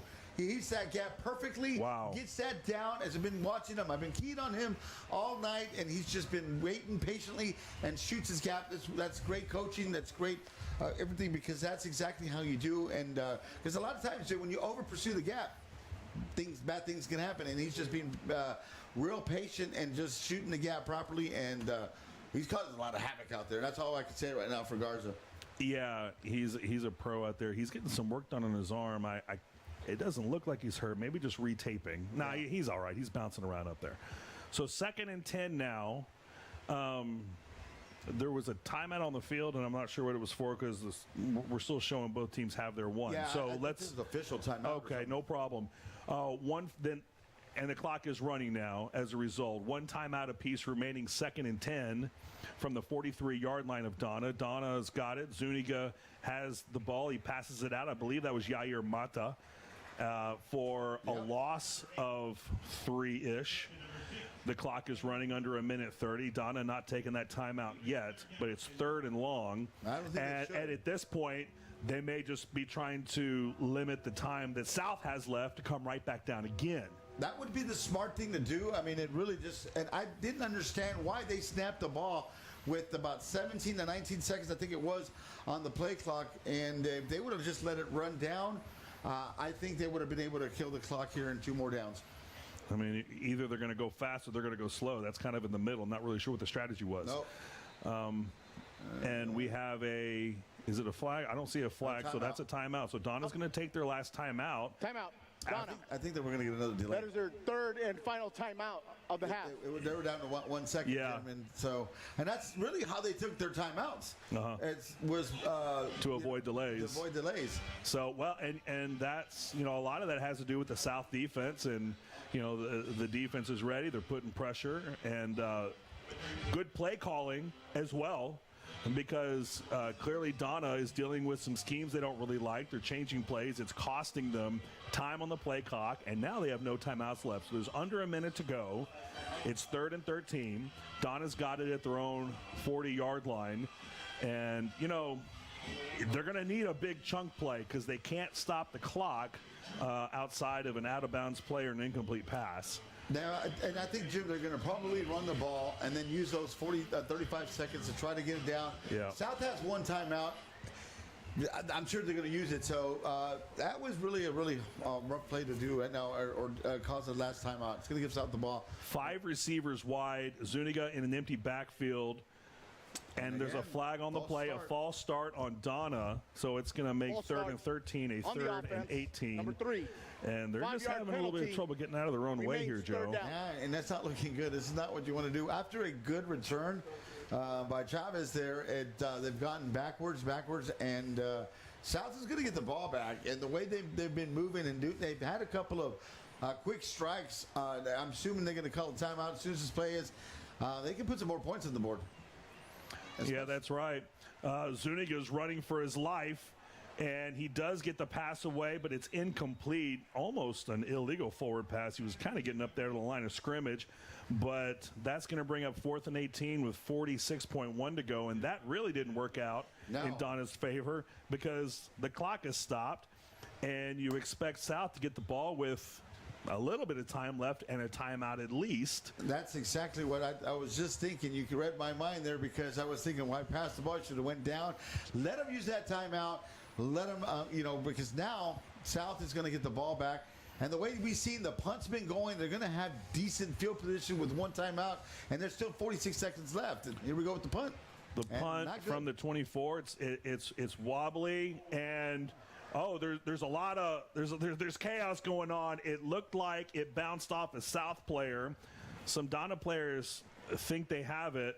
And he's going to give it to Donna, and it's Donna football. But there's a late flag that came in. Now I thought they could interfere on the catch, though. It didn't give him really an opportunity to catch. That was my initial reaction, Joe, because but a late flag did come in. Well, and they're talking about it, and maybe that's the call. I think that should be the call because there was actually no penalty because he did it after the play was done. He came in and just thrown the flag on there. If you watch the replay, ladies and gentlemen, you see that he's getting there. He's about to, and then boom, he gets run into. So exactly what happened there. And here we go with the call. During the kick, the personal foul, kick, catch, interference. There you go. On the kicking team. 15-yard penalty from the spot of the foul.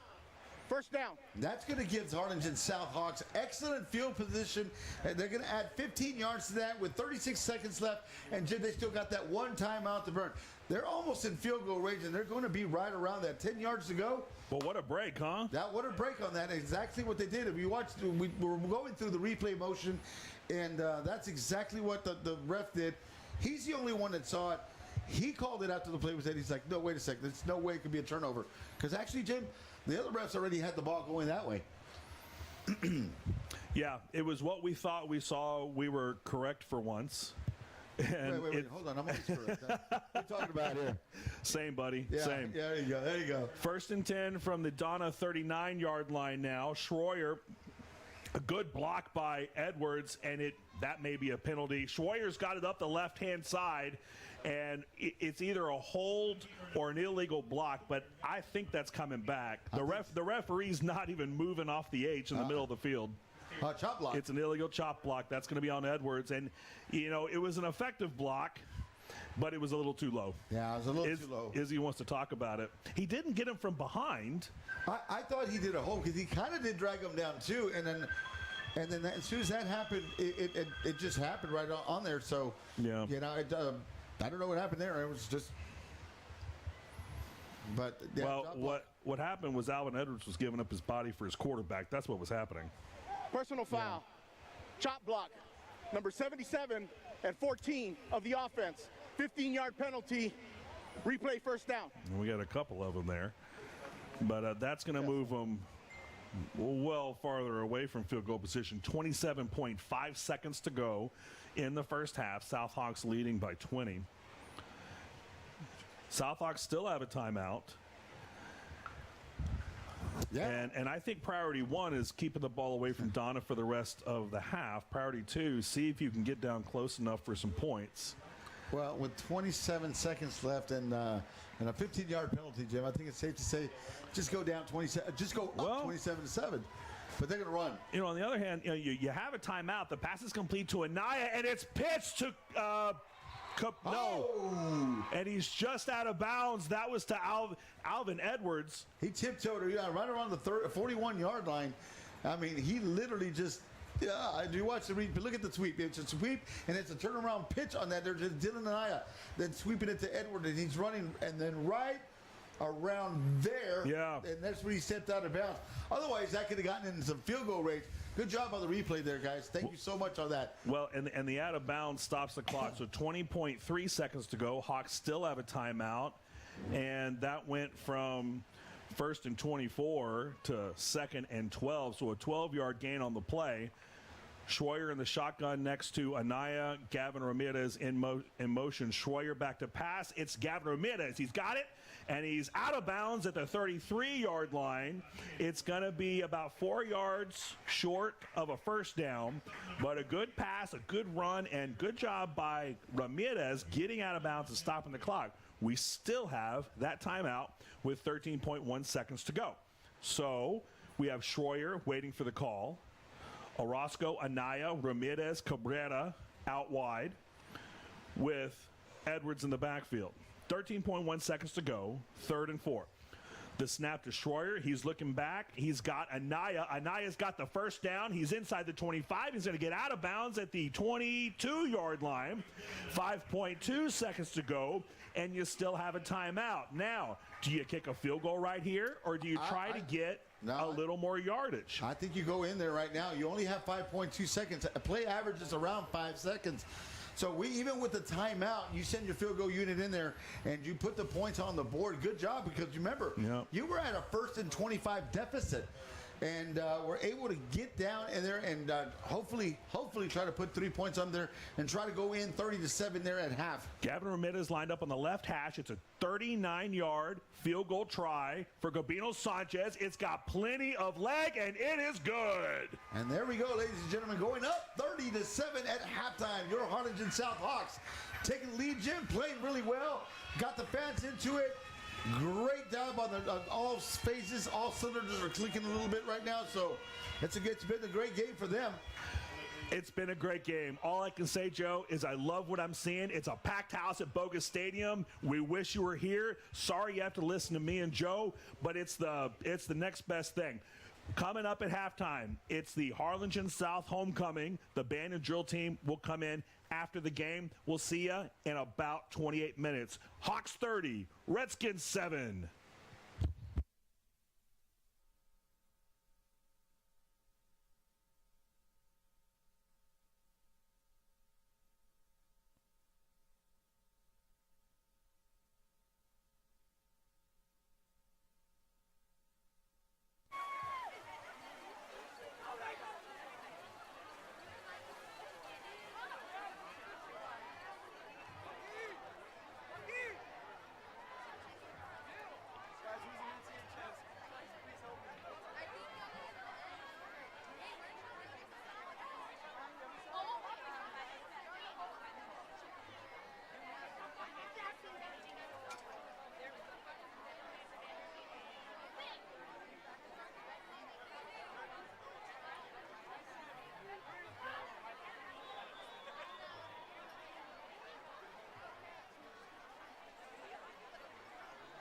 Harlingen South 2024 homecoming representatives, please walk onto the field.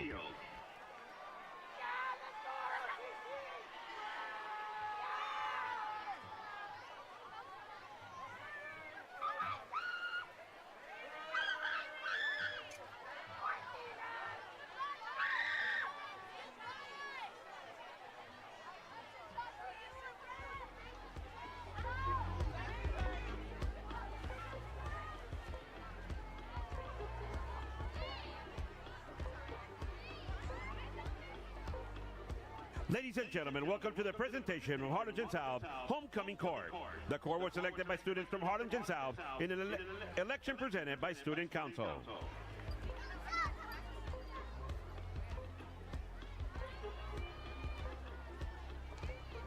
At this time, Harlingen South Student Council will be presented by your 2024 Homecoming Court. Our Student Council Officer, Ariana Renteria, and Student Council member, Kevin Myers, will be crowning our Homecoming Court.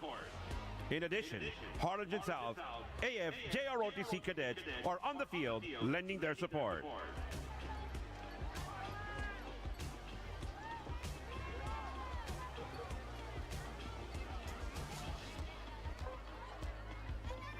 And now, ladies and gentlemen, presenting your 2024 Homecoming Court.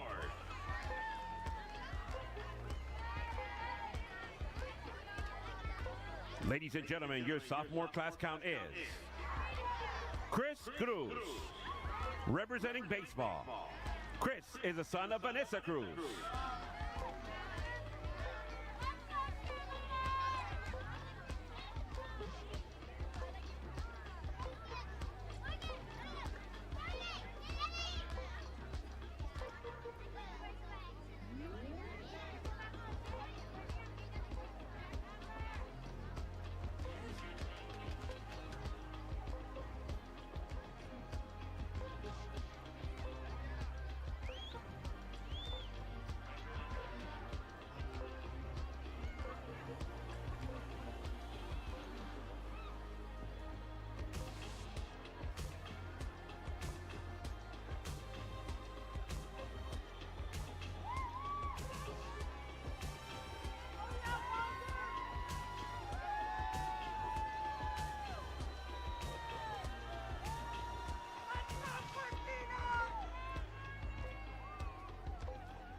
Ladies and gentlemen, your sophomore class count is Chris Cruz, representing baseball. Chris is the son of Vanessa Cruz.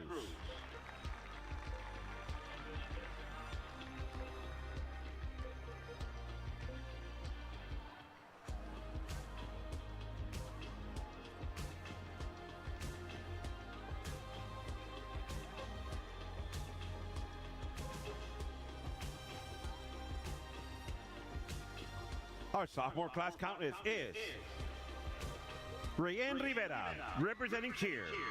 Rayen is the daughter of Jennifer Rivera and Jeffrey Garcia.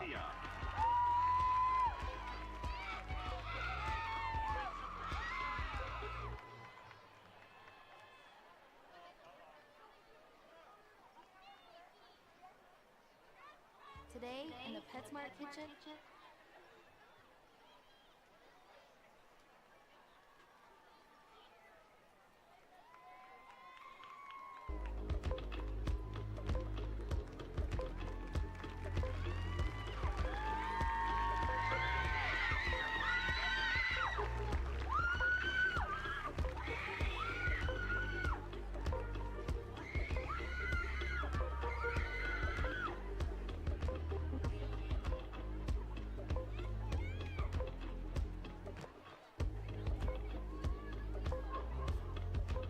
And now, ladies and gentlemen, your junior class Duke is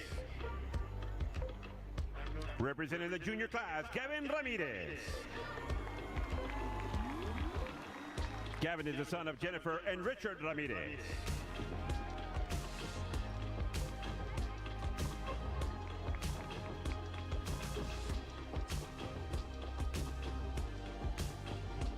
Ladies and gentlemen, our junior duchess is Emily Acevedo, representing the junior class and soccer. Emily is the daughter of Glenny Camacho and Gilberto Rodriguez.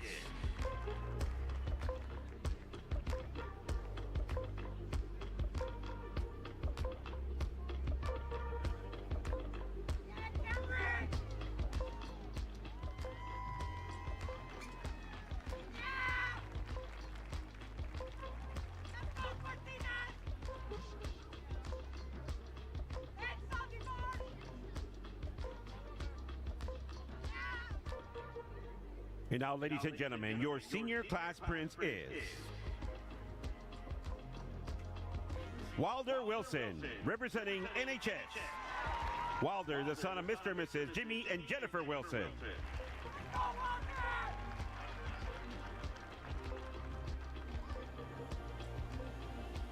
Our senior class princess is Lacey Avila, representing NTHS. Lacey is the daughter of Natasha Rodriguez and Joshua Avila.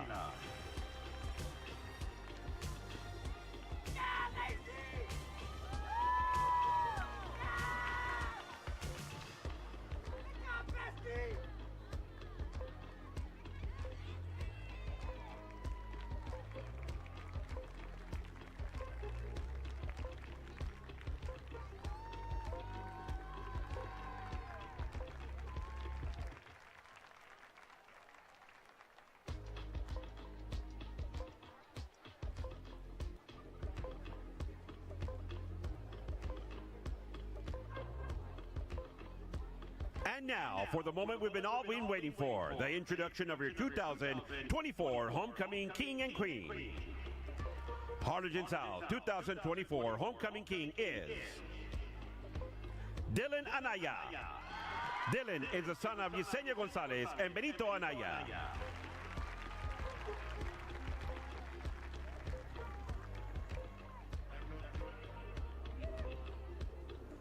And now for the presentation of your 2024 Homecoming Queen. Harlingen South 2024 Homecoming Queen is Mariah Aguado.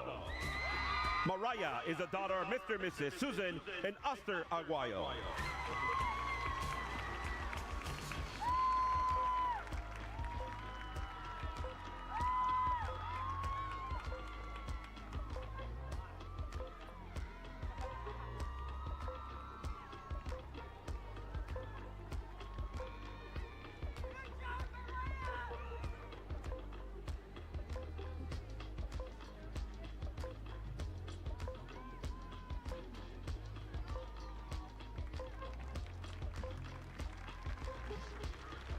Ladies and gentlemen, once again, Harlingen South 2024 Homecoming King and Queen are Dylan Anaya and Mariah Aguado.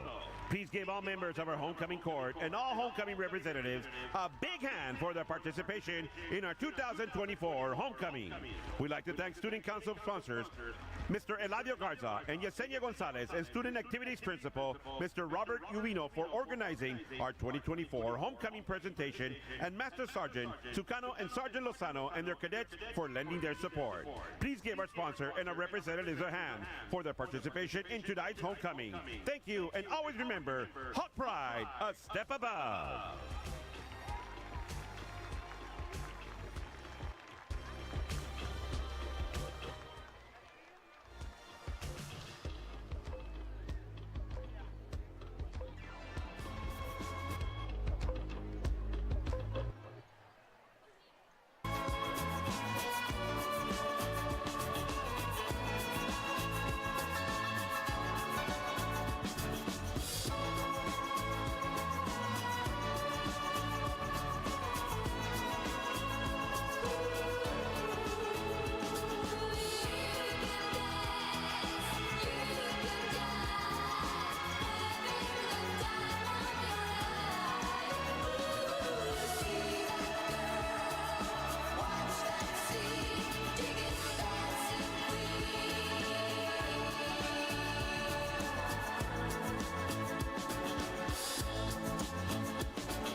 Good evening, ladies and gentlemen, and welcome to halftime from Mighty Hawk Band Nation. We are very excited to introduce to you the award-winning Harlingen High School South Mighty Hawk Band and the future students of the Mighty Hawk Band. Ladies and gentlemen, put your hands together for the super middle school band students from Coakley Middle School, Bella Middle School, Vernon Middle School, and the pride of South Harlingen, Mighty Hawk Band.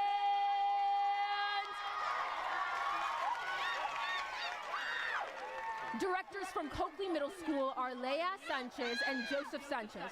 Principal is Elizabeth Minto Bauer. Directors from Bella Middle School are Erica Uribe, Philip de la Fuente, and Desi Limon. Principal is Juan Garcia.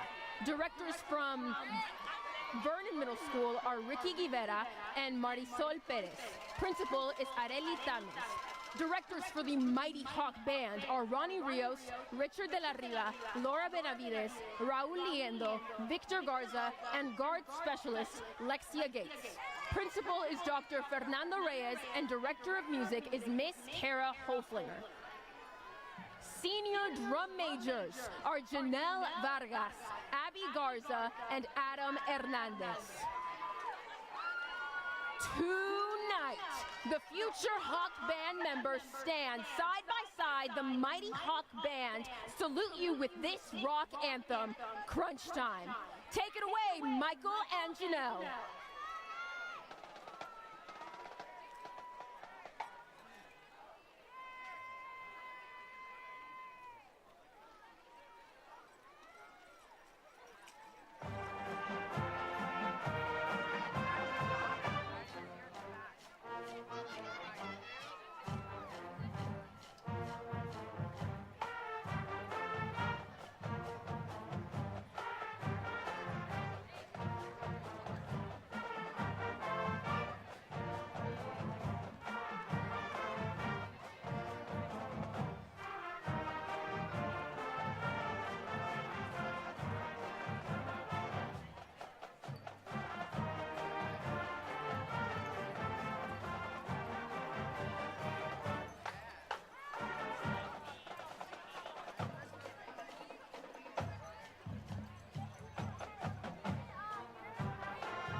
Good evening, ladies and gentlemen, and welcome to your 2024 Donna High School Halftime Showcase. Beginning tonight's performance are your ADTS Best of the Best Officers and Showmakers of America line of champions, your award-winning Donna High School DX. Everybody line up! The show is about to start!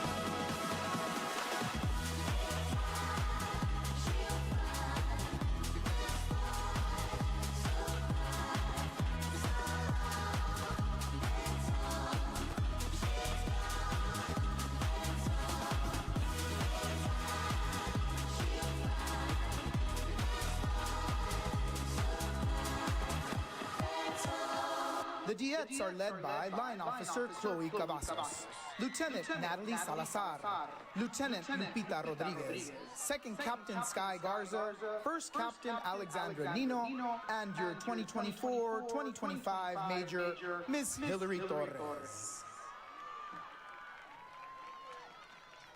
Theater of the Week is Sofia Sanchez.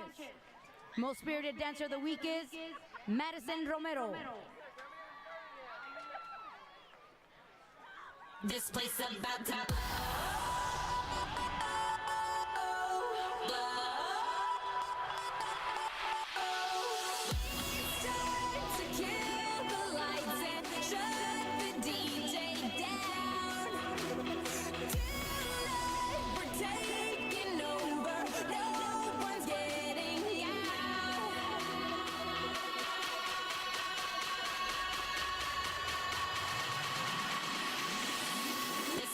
about to blow.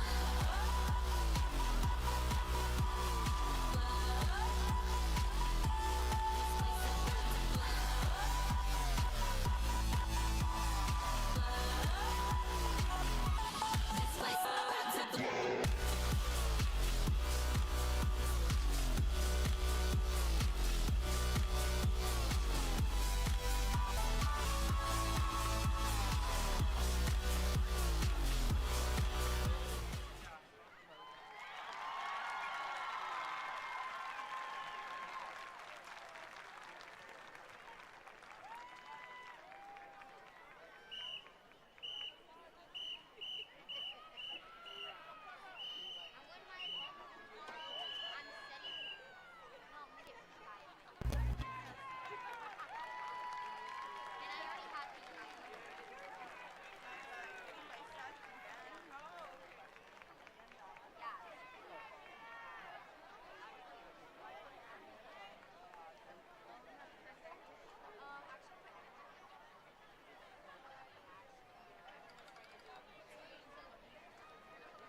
And now, from deep in the heart of Redskin country, under the direction of Matias Rivera, Noelia Valenzuela, Armando Garcia, Randy Alejandro, Monica Martinez, Daniel Saldaña, Nancy Colunga, and Albert Ruiz, the Donna Independent School District is proud to present the hottest sensation on the reservation, the award-winning United States Scholastic Band Association champions, 24 consecutive First Divisions at Pigskin Jubilee, and 5-time consecutive UIL Texas State Marching Band finalists, your Donna High School Mighty Redskin Band!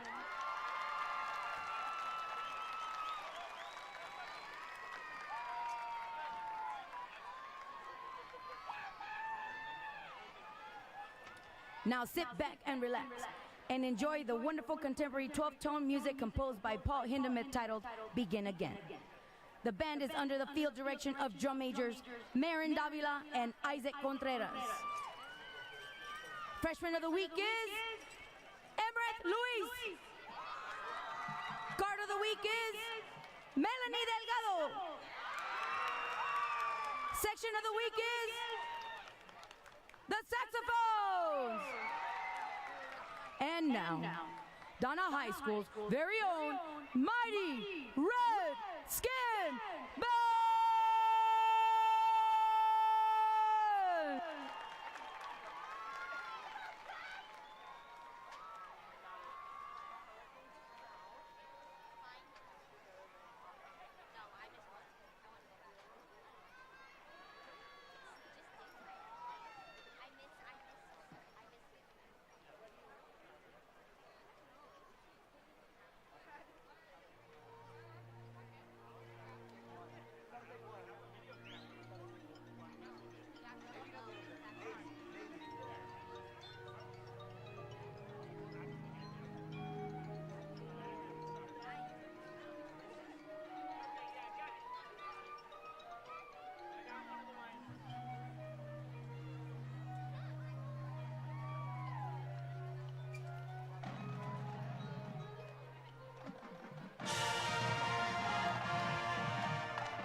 the mighty Redskin Band would like to wish Harlingen South Hawk Band good luck at area marching contest tomorrow.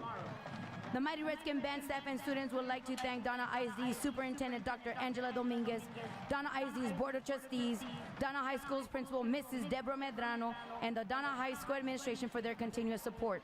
We would also like to thank the Mighty Redskin Band boosters for all their dedication and continuous support. Thank you for being such a kind and attentive audience. So until next time, go, fight, win, Redskins!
Welcome back to Bogus Stadium in Harlingen, Texas. It's a good one, folks. The South Hawks are leading the Donna Redskins 30-7.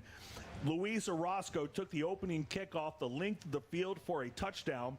Alvin Edwards has given you a couple gritty touchdowns, and I mean powering his way across the goal line with the help of his compatriots there on the offensive line.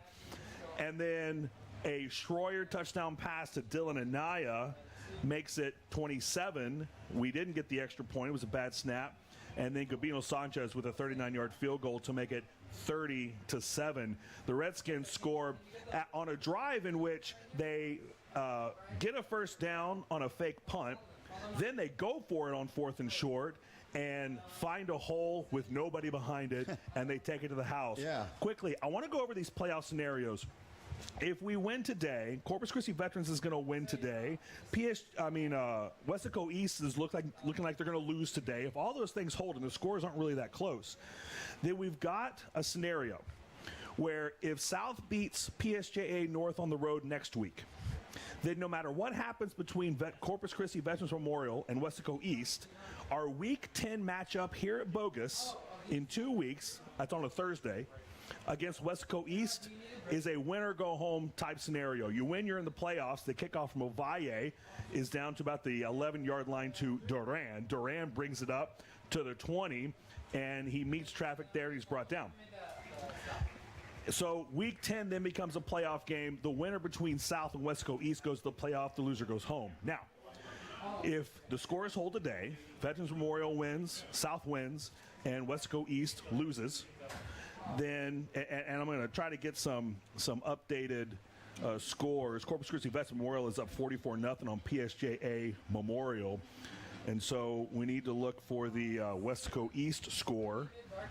And they are down 21-0 to PSJA North. PSJA North, the best team in the district.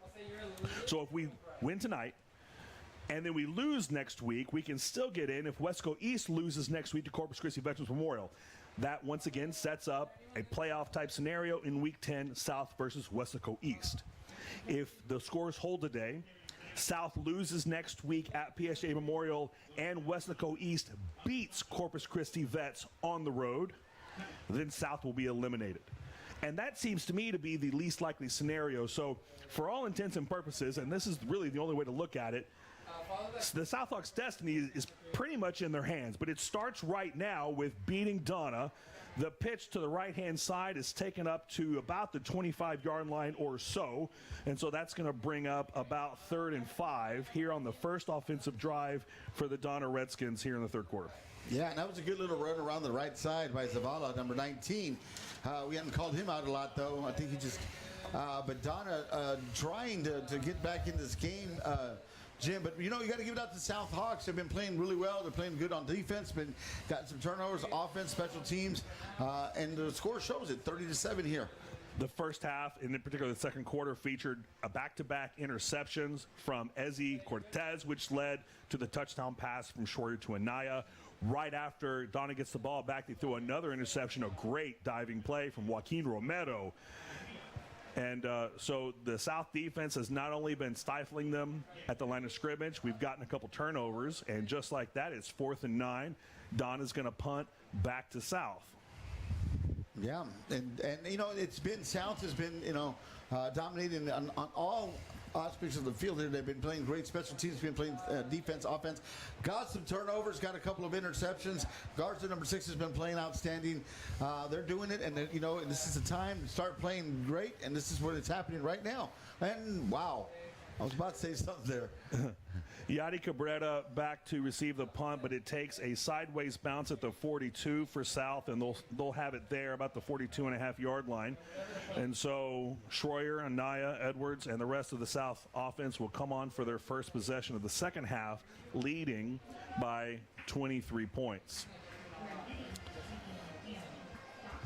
Yeah, and you know what, Jim? We were going over the I'm still a little brain storm here with all the scenarios out there. I'm just still thinking about everything, but nevertheless, hopefully South, will be able to control their own destiny and get in there and get, both Harlingen teams. It'll be great to have them both in the playoffs.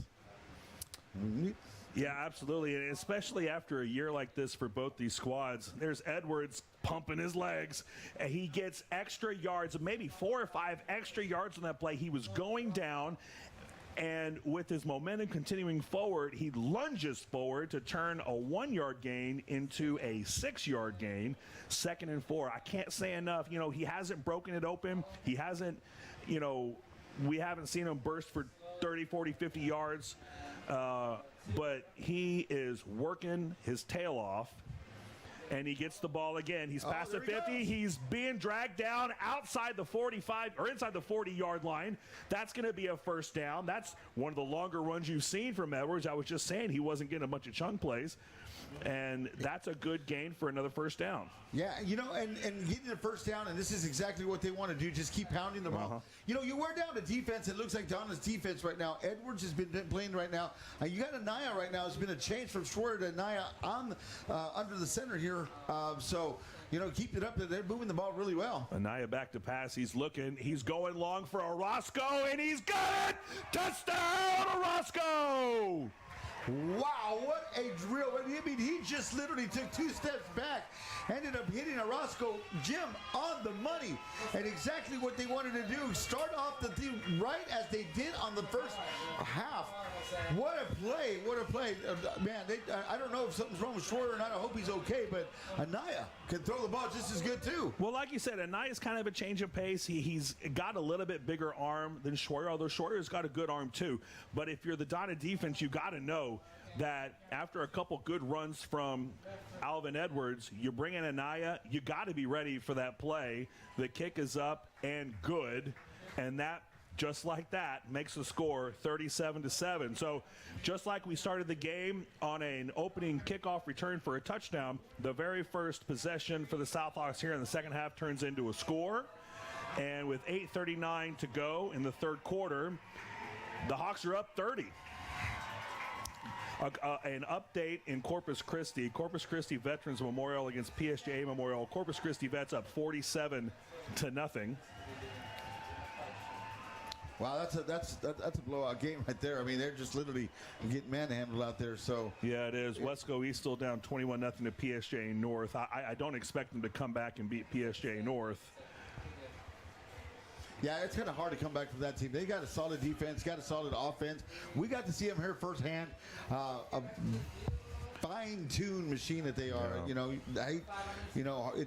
South gave it out that game. We were calling that game, Jim, but those guys are pretty tough, and they've been dominant there for about 5-6 years already. So they had a good program in there. Yeah, they're tough, and I'll tell you, it was pretty obvious to see South wasn't really ready for them. But, man, they look good now. Now, Donna's not the same team as PSJ North, but we're looking a lot sharper. The kickoff is being fielded. He's got a hole in. It's a touchdown-saving tackle from Robert Villarreal, and he's down on the carpet. If Villarreal doesn't make that tackle, that might have gone for a kickoff return for a touchdown for Donna. Yeah, that was Mata taking it in. Like, he had a quick seam. It closed really quickly, but it opened up really fast, and it looked like he was going to take it down, but it was able to close down and getting them down. And like you said, it was a game-saving touchdown, but nonetheless, so we've got a great one here, ladies and gentlemen. We want to thank you all for joining us there and YouTube, HEIC Network. Jim, everything has been working out for South. You kind of wish that these games were like this all the time. Wouldn't that be great? Yeah. This one's not as nail-bitey as the one yesterday between Harlingen and Hannah. I didn't expect that one. Nobody did. Everybody I talked to was, everybody knows we're down a couple quarterbacks, but nobody really expected that. So you expect Manny Gomez to have his team ready. The quarterback, Zuniga, keeps it. He's up for about a 5-yard gain and not much more. That'll bring up second down, 8:23 to go and counting in the third quarter. And that was a good first down play. That was a good first down run, getting at least 5 yards and putting them in themselves in a position to, continue to, run the ball. You really haven't seen much pass from Donna, the Redskins. They've known, if you look at their stats, if we looked at them, I've been looking at them all week. They're basically a running team. They've thrown the ball maybe two times today. They've just been screens. South is pretty much knowing that they're going to run and they're going to challenge them to beat them on the pass. And South is stuffing the run right now, so they're doing a really good job there. especially led by Garza there. Yeah, absolutely. Zuniga's going to keep it. He's going to get past the line of scrimmage. He's around the right side. He's got a first down past midfield and out at about the 47-yard line, about a 13-yard gain there, a good one. And another first down for Donna, so they're moving the ball a little bit. Yeah, they're coming it up, changing it around the edges right now. They're just moving the ball in and out all the way around. And that's what they want to do, is just try to get something going. I mean, it's kind of hard to come out, when you're down 30 points. I mean, I don't care who you are if it's the mid-third quarter, but it's going to be tough to come. But at least you can try to play well and bring some positive things to next week or whatever week left they have on there. So they're not giving up. That's what I like. The give is to Duran. He's up for about a gain of 3. Yeah, it was a quick little game. And again, the defense has been swarming for the Harlingen South Hawks, doing a really good job. Giving a shout-out to the whole defense there. We normally don't usually call out a lot of the defensive names, but they've been playing very well. They need to keep up this tempo and pursue this for the next couple of weeks, Jim, because they're going to need them. 2nd and 7 now from the south 45-yard line. Donna hasn't spent too much time in the south end of the field yet. 7:03 and counting, and we've got a false start, and we will take that.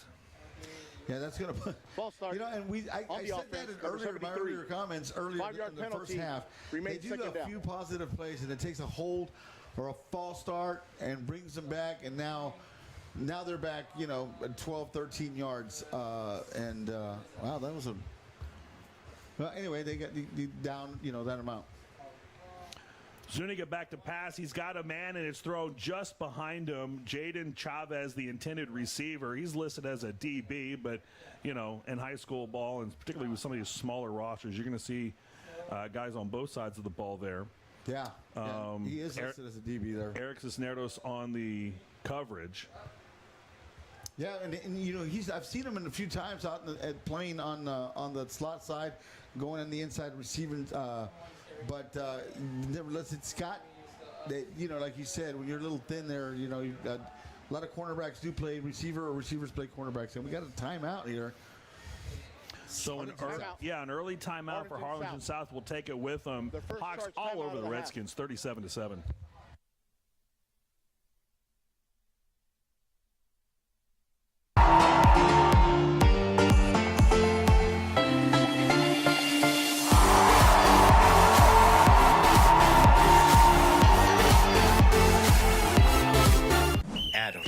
Barbecue. Big game, big feasts. Texas-sized meals to fuel the whole family. Choose your spread. Meats, wings, sides, and more. Order now for takeout or delivery.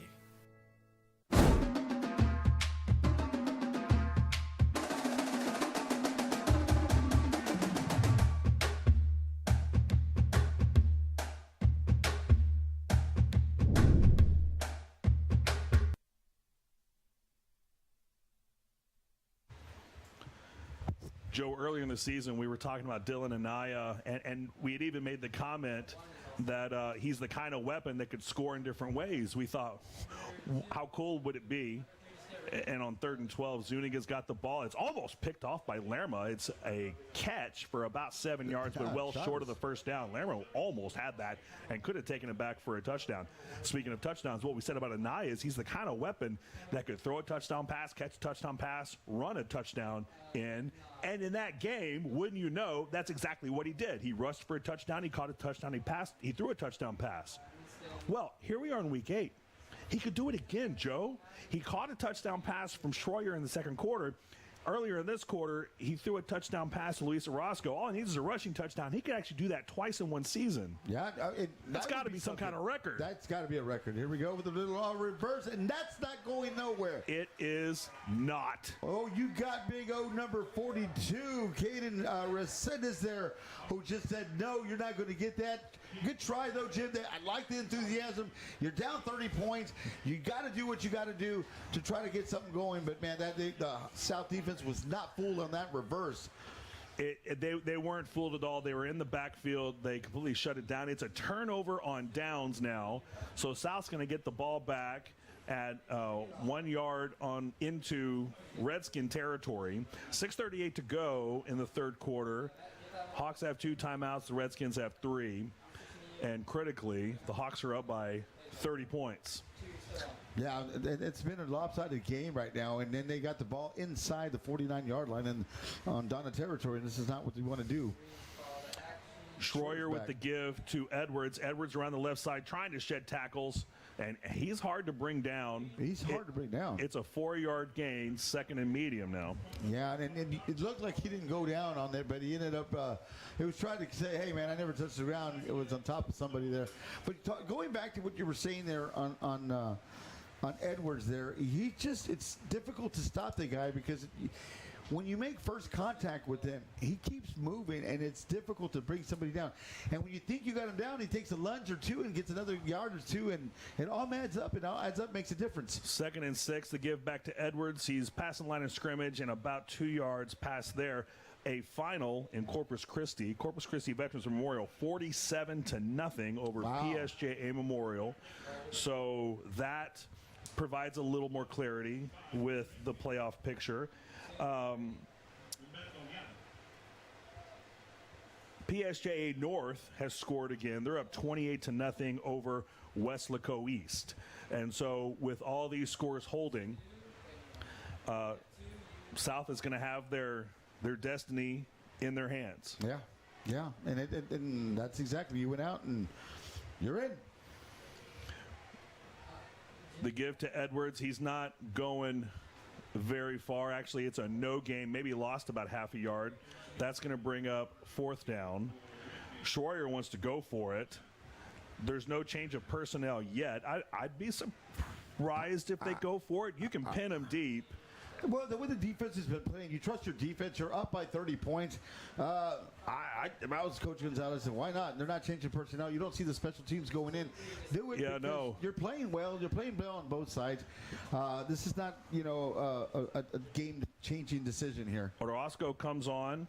It's Schroyer in the backfield with Edwards. It's 4th down and 4. Schroyer looking to pass. He's still looking. Now he's going to keep it and run. He's got to get to the 39, and he does get there by about, not even half a yard. Oh, you got to and they are they going to move the chains and call the first? I haven't seen a signal yet. Yeah, there he goes. There's your ref. He's signaling first down. First down, okay. Move the clock. So Harlingen South with the first down. He was actually trying to hit Dylan Anaya. Dylan Anaya was running a curl pattern, but not able to get open. And Schroyer did the right thing and tried to make it happen and got the first down and gave South 3 more downs at least. Dylan Ramirez on an island out wide right. Cabrera wide left. Anaya out of the backfield, and Anaya, so that pass was tipped, intended for Dylan Anaya, and that could have been a big play, a good defensive play. Yeah, he's made some big that's about the 5th play. Humberto Leal, number 55 for the Donna Redskins, who's been really all over the field doing a lot. I've called his name a couple of times, but this time he tipped the ball because actually you had Anaya actually open on that quick slant and was able to get in there, man. If he didn't touch that, Jim, it's going. Well, and that was our reaction. Usually that sound comes for a big hit, but we saw how open Anaya was. Schroyer under pressure. Now he's got a little bit of space. He's looking for somebody to throw to or some space to run, and he's not going to get it. It's going to be a 6-yard loss and bring up 3rd and 16 or so. Yeah, this time I think he should have tried to at least throw it out of bounds, throw it somewhere, because he took a big loss and bringing back a very long 3rd down with 3:33 left to play in this quarter. Nevertheless, though, he maybe didn't have anybody open, Jim, but Donna defense has shown some stuff and showed some positive things here throughout the game, and it was one of them there. Call it 3rd and 15 now. The clock down to 3:15 and counting in the 3rd quarter. The play coming in from the sideline. They need to get it snapped. Schroyer's calling the play at the line with 1 second. They do get it off. Pressure in the backfield to screen to Anaya. He bobbles and he's got it. He's back to the line to gain, and he's got a first down. And he's still going. They can't bring him down. He's inside the 10-yard line. You cannot stop Dylan Anaya. Wow, that was just intended to get some yards, maybe to get about 5 to 10 yards. Ended up getting the first down on a 3rd and 15. Dylan Anaya with a little dump pass from Schroyer getting in and getting down to about the 12-yard line, ladies and gentlemen. This guy's been playing every position possible, running back, receiver, quarterback. I'm surprised he hasn't played defense yet, but nevertheless, he's been playing the game all day in different positions. Great job by Dylan Anaya. Him down. Schroyer was dead to rights. Anaya, I don't know if it was a design screen or if he was just a safety valve. He bobbled it, caught it, and took it down now to the 6-yard line, 1st and goal. Schroyer with the give to Edwards, who slips and is taken down for about a 2-yard loss. Going back to the previous play, I think it was more of I don't think it was a design play. It was just kind of a safety, just kind of, hey, man, here you go, dude, go do something out of it. And he ended up doing it. He just like, I don't want to take another loss, and dumped it up to Anaya, and it turned out to be a big gain. And so what presence of mind by Austin Schroyer to recognize the situation and make a good throw to give Anaya a chance in space. Orozco now lined up in the backfield behind the quarterback, which is Anaya. And Orozco and Edwards are going to block for Anaya. There he goes. Oh, there's a flag on the play. This is what we were looking for. He's down to the 1-yard line. What I'm looking for is a rushing touchdown from Anaya, but it looks like he might be coming back with a hold. Yeah, I think we're going to get him there for a holding. There it is. On the offense, number 33. Shoot. 10 yards penalty from the previous spot. Yeah, he saw it. He didn't hide it. He did it right in front of the ref. Ref had no job. Just like, I got to, man. I got to throw that flag. It really didn't impact the play, but here comes 33 out. Gonzalez is going to have a word with him, like, hey. I mean, I thought that at the end of the Rams-Vikings game last night, but I don't know. Apparently, everybody saw that that face mask in the end zone. I did. At the end of the game, are you kidding me? Yeah, I couldn't believe that there was a no call. I couldn't believe that. Even the guy that did it was even put his head like, yes! Oh my God, I'm sorry, that should have sold it right there for the rest. Oh man! All right, 2nd and 18 now from the 18-yard line. Schroyer passes out and it's dropped by Edwards. And Edwards, I'm pretty certain, tried to run before he had the ball. Oh, absolutely, Jim. He was already looking down to get downfield. And it's so tough when you're running one direction and you need to look one way for the ball and 180 degrees the other direction. You got multiple defenders ready to take your head off. So, it's easier said than done. We can say, oh, he should have done this and that, but that's an extremely difficult play. Yeah, we're just commentators. That's why we're up here, Joe. Yeah. 3rd and goal from the 18 now. Cabrera in motion left to right. Edwards next to Schroyer. Schroyer's got it. Edwards out to the right. He's looking to throw. He's got Anaya, and it's knocked away. A great play by Efren Salinas, the junior DB. And, the Donna Redskins have been getting their hands on some passes here from Anaya and Schroyer. And they're doing just enough to keep South at bay, at least in the context of an additional touchdown. And going back to Efren over here, Salinas, I mean, he was open, but he just ended up closing the gap really quickly and ended up getting his hands up there. Good job on this guy, man. He really did a game-saving touchdown. Gabino Sanchez now lining up for a 35-yard field goal. He's already hit from 39, and it's blocked. It's going to fall harmlessly into the end zone, and so that'll be a turnover. And but that drive took some time off the clock, so we've got 1:06 to go in the 3rd quarter. What I want to say is that you're down 30 points. Most teams, Jim, would hey, we lost. Donna's still fighting out there. Yeah, they're playing defense. They're making some. I mean, Salinas could have just said, hey man, go ahead, get another one. But these guys are, they're still trying out there. They're giving it 100%, and you like to see that. The coach got to be proud, even though score didn't say it, but they're giving a lot of effort out there. Great respect for the Donna Redskins. So they have the ball 1st and 10 at their 20. The give is it's a keeper. It's a keeper. It's a fake to Mata and a loss on the play. The Southhawks defense has just been suffocating. And they've been doing a great job. And, well, we got 40. Well, he's getting up, thank goodness. But, you know, and they have been suffocating. They've been playing really well today. And many people out there, well, they're playing the Redskins. You know what, though? They have been doing a lot of things right. Donna has been playing a really good game, to, you know, trying their best out there. But you know what? Got to give it out to the defense of Harlingen South Hawks, Jim. They're actually doing everything they're supposed to be doing. 2nd and 11 now with the clock winding down in the third quarter. The fake to the motion man and the keeper. A good gain of 6 or so. That's going to bring up 3rd and longish. And that's going to bring us down to the end of the third quarter. And so it's 37-7 Hawks. And our destiny is going to be in our hands. We're going to take it down now to our sideline reporter, Cassie.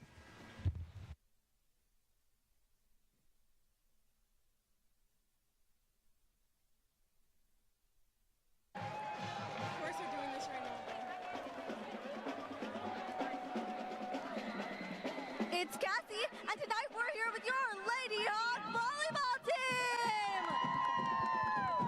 You guys have had an amazing season so far. What motivates your team to achieve the success? Knowing that we're a senior-heavy team, and it's our last ride, we just want to give it all we got on the court and leave a significant impact on the future volleyball generation here at Harlingen South. Come out and support us tomorrow at 12 at South for Senior Day. We wish you girls the best of luck for the rest of the season. Let's give it up for the Lady Hawk volleyball team. Back to you, Jay.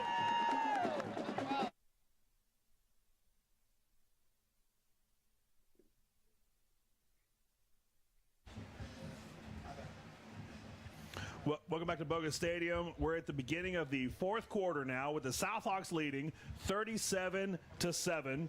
Corpus Christi Vets completely ran over PSJ Memorial 47-0.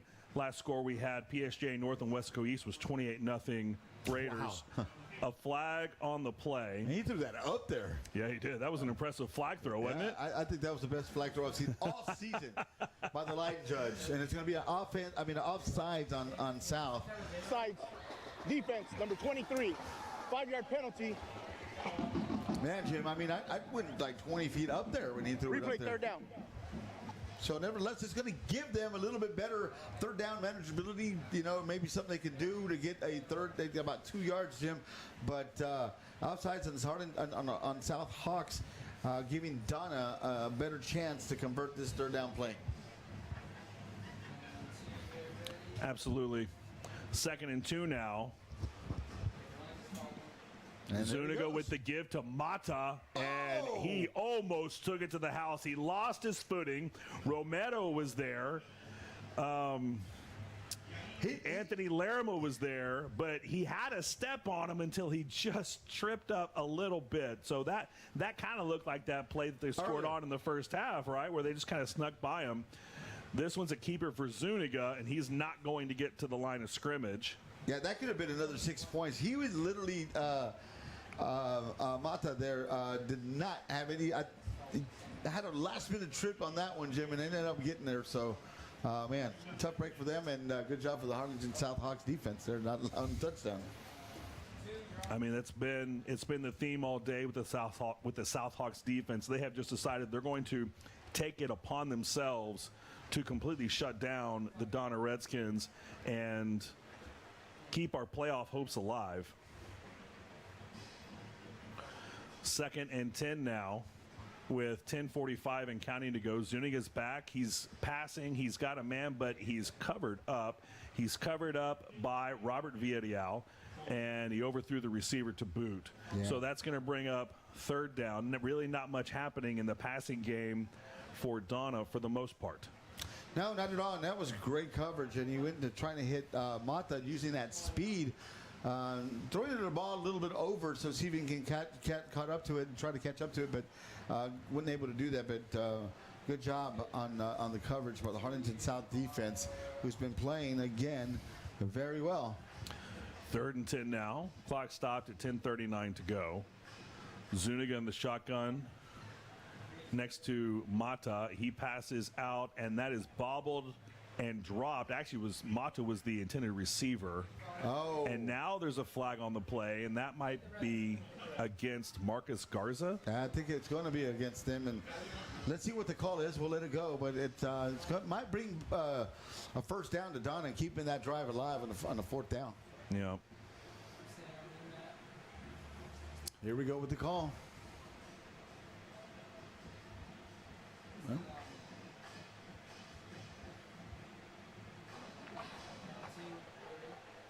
After the play, unsportsmanlike conduct, number 6 for defense. Unsportsmanlike conduct, number 8 for white. Those penalties offset. Fourth down. All right, we caught a break. Obviously, I don't know what happened, but it doesn't matter. I don't agree with the call on Marcus Garza. I don't know where they get off throwing a flag against Garza. Yeah, I didn't see anything either. So. And by the way, I don't know what was said. I'm just saying. That's me being a fan, not a play-by-play guy. But they're offsetting, so we caught a break there. So it's still going to be fourth down and a punt from Donna. Yadi Cabrera is back at his own 26-yard line to receive it. 10:32 to go in the game. South by 30. Snap is back. It's a good one. The kick is away. Maybe their best punt of the day. Comes down inside the 30. Cabrera's going to stay away from it. No sense trying to be a hero. It's going to roll down to the 15-yard line. South will start there. Yeah, they're going to get the ball at the 15-yard line, and South is probably just going to try to get some running games in there. Or you would think going up by 30, Jim, and just trying to kill some of that clock and call it a night. Well, for me, there's still a little bit of drama. I want a rushing touchdown from Dylan Anaya. Yeah. Well, they run it. They're going to run it, and they've been running successful, for three quarters, and that's why I'm saying they're going to keep running it. I don't see it slowing down, but they're going to keep running it though. And right now I kind of want to see that too, Jim. Get that trifecta, so to speak, there. For the second time this season, we'd have to go and do some deep dives on some stats to see what kind of record that is. Edwards has it up to the 19, about the 20 actually. So a gain of 5, and it's going to be 2nd and 5. The clock is going to run under 10 minutes. Yeah, and then they're going to keep using Edwards and trying to get him warmed up. If they can get into the playoffs, this is exactly what they want to do, is just get this kid going. I mean, he's got speed, he's got breakaway, he's got a lot of power too, man. It's very hard to get down. Weslaco East is going to drop to 4-2 in district. That's going to put them within a game of South. Anaya's brought down inside the 15. I don't like the way he went down. He kind of got a little twisted up. He's up on his feet. Oh, it's Schroyer, excuse me. I still don't like the way he went down. He was kind of dragged down in a twisty motion, but he seems to be okay. Yeah. I mean, sometimes you wonder, when you're up 30 points and you're in the fourth quarter, why some of the starters, we've seen that happen in the Harlingen Cardinals game. Sometimes it's just good to give them a rest and let some of the guys out there who hadn't played get a little bit of playing time, because there's no way you're going to come back from a 30-point deficit. Ramirez in motion. The snap to Schroyer. He's looking toward Edwards. He's still looking. Now he's going to throw in traffic. Cabrera was the intended receiver, but I'm going to say that was sort of an unwise pass. He threw into triple coverage, and it should have been picked off. It should have, and that was a good job by number 52 for the Donna Redskins. That was Lorenzo Rocha giving them a good play. I mean, he did throw it in like double coverage there, so not what you want to do, and try to get some kind of spark in there for the defense. So inside of 9 minutes to go, Ovalle is going to punt from inside his 5-yard line. He gets it away. It's a very good punt. My goodness. It bounces down at the 35 and is out of bounds inside the 25-yard line. Wow. That was a great punt. If you look at the stats for it, that's almost about, I think that's a 60-yard punt. Yeah, I was going to say, anyway, from 50 to 60 on there. Now, he got a great bounce on that one, though. That's what you call the bounce that you want on there. And nevertheless, it's going to pin Donna pretty deep with 8:43 left to play in the fourth quarter. That's called flipping the field, Joe. That is flipping the field because you're actually deep in your own territory, and you get the punt, ladies and gentlemen, deep in their territory. It was semi-deep, still considering where he was at. More than likely in high school, you get it somewhere about the 40-yard line, Jim, and then he got it, for another 15, 20 yards backwards there. So good job on the special teams unit and getting a great punt on that one. With Corpus Christi beating PSJ Memorial, with PSJ North beating Wesco East, and with this score, to recap the playoff scenarios for the Southhawks. Assuming we win next week at PSJA Memorial, it doesn't matter what happens between Veterans Memorial of Corpus Christi and Wesco East in their matchup next week. Either Wesco East will be 4-3 or 5-2. We would be either tied with them at 4-3 or a game back at 5-2, and that sets up the winner-take-all game in Week 10. If we lose next week at PSJA Memorial, we can still set up that Week 10 playoff game, assuming Corpus Christi Vets beats Wesco East. Again, I think that's favored to happen. Yeah, so we can lose next week and still have a reasonable chance to have that winner-take-all game in Week 10. Now, if we lose next week and Wesco East beats Corpus Christi Vets, the Hawks are eliminated. So we've gotten some clarity now with tonight's games. And, you said it before, our destiny's in our hands. We win tonight, we win next week, and no matter what happens with the Corpus Christi Vets and Wesco East game, it's Wesco East at Harlingen South. Winner goes to the playoffs in Week 10. That's a Thursday night game, Halloween. Is it Halloween night? No, it's the 7th of November. That is almost picked off. My goodness. Joaquin Romero was there to break up the pass play, and it was Alex Montoya who was there trying to clean up the tip. Couldn't quite bring it in. I thought he was going to bring it in. I really thought that he was going to be able to get that. And Joaquin Romero is having a great game. That pass breakup follows a second quarter diving interception, probably the defensive play of the game, with all respect and apologies to Ezzy Cortez, whose interception the prior possession resulted in an Austin Schroyer touchdown pass to Dylan Anaya. So just like that, Donna's punting. It's down inside the 45-yard line. And at about the 44-yard line, or just inside the 45, South will take over there. 7:03 to go. Joe, at this point, you're kind of just punting the ball back and forth, draining the clock. It doesn't seem like... It doesn't feel like it's been draining. It feels a little slow. A watch pot never boils. Which every time I'm standing in front of the stove waiting for something to boil, Maggie comes in and says, "Daddy, a watch pot never boils." That just makes me watch it more. So it's first down with 7:03 to go. They have the ball actually right at the 45-yard line. Anaya with the keeper. He's around the 45 and hammered after about a 2-yard gain. He was starting to lose his footing, and the defender took advantage and took him straight to the ground.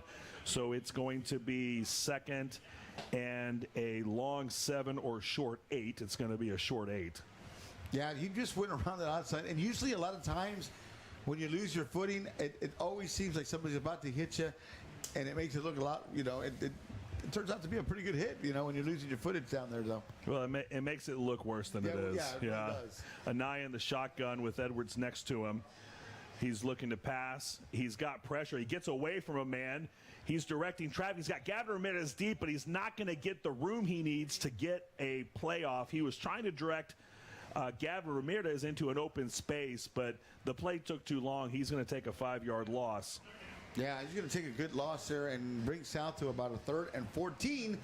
And nevertheless, just keeps the ball at 6 minutes left to play in the fourth quarter. Harlingen South up 37-30. Jim, we've got a pretty good game here for the Harlingen. If you're a Harlingen South fan, if you're a Donna Redskin fan, well, not so great today. But, hey, get after your team. They've been playing with their hearts off today. I was going to say, if you're a Donna Redskins fan, number one, thank you for joining us.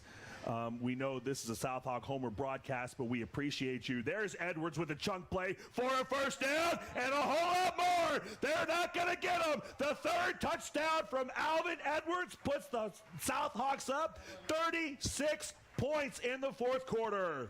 Wow, what a run. He's going around the right-hand side. Look at the big guy, number 77, out there dancing in there. But, man, they're going to call it that. Yeah. Oh, whatever. I think it was worth it today. Worth it, absolutely. You know, and good job by Edwards. I mean, this play was just designed to get a few backyards, maybe get down, make it a manageable fourth down, but able to run it down all the way. Like I said earlier, I was talking about he keep pounding them in.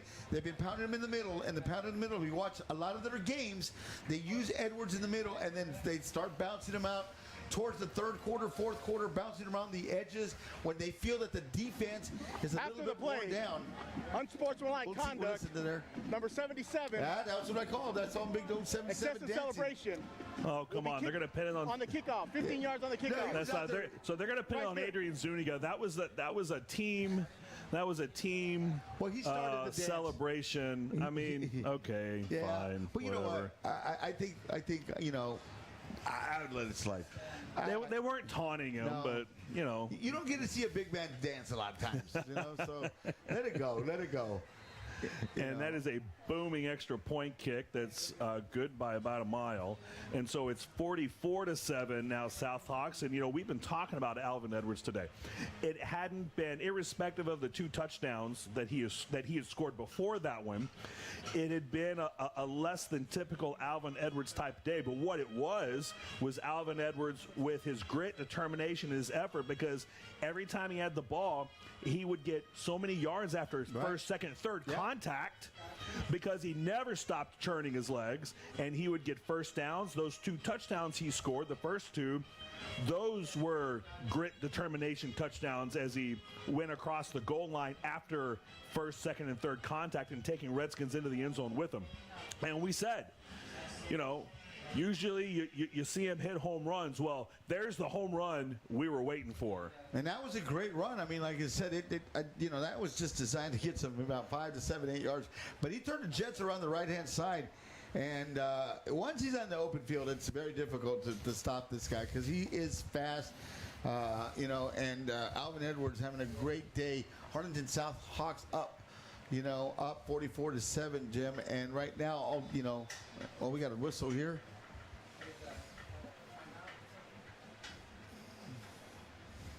I didn't see. I'm looking for a score update from Weslaco East and PSJA. It is 35-0 PSJ North over Weslaco East. Squibber that gets covered up at the 41-yard line. Nice job by the Donna special teamer. Actually, that's receiver Luis Reglado. I'm struggling with that one. And that gives them pretty good field position. You know, those types of kickoffs are dangerous for a return team because they're coming low, they're coming fast, and, you know, you could get some deflections off of that and risk losing the ball.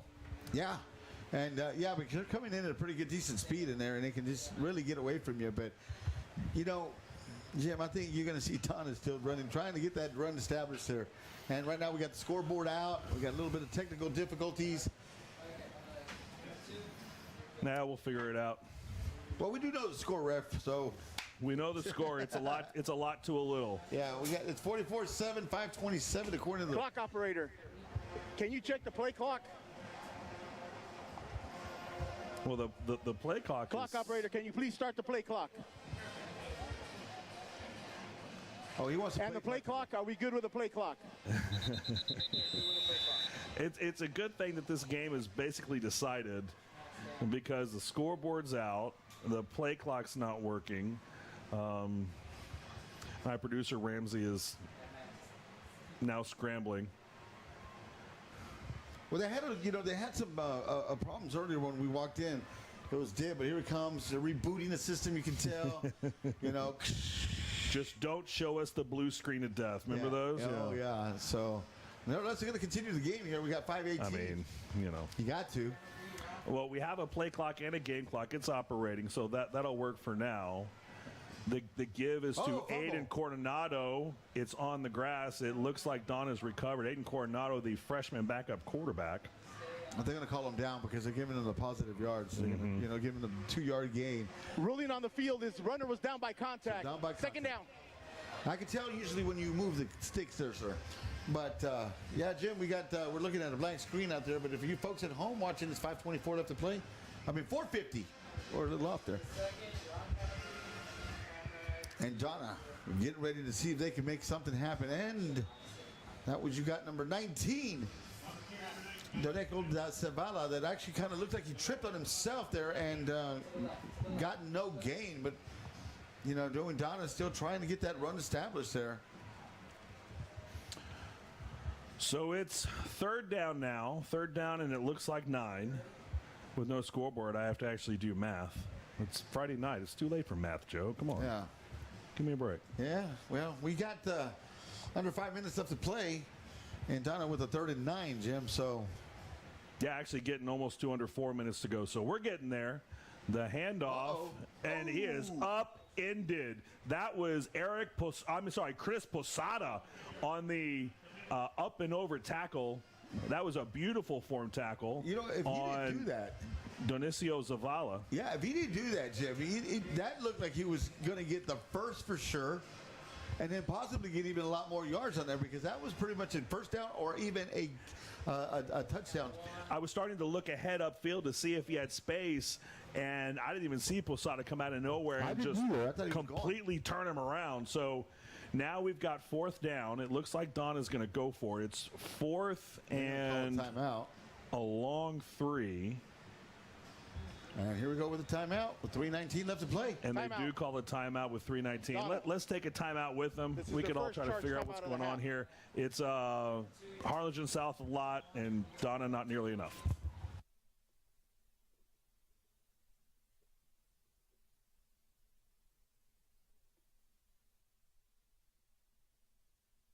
At Texas Southmost College, students are paying an average of $1,754 in tuition and fees per semester, as opposed to $4,929 at a local university. Register now at Texas Southmost College.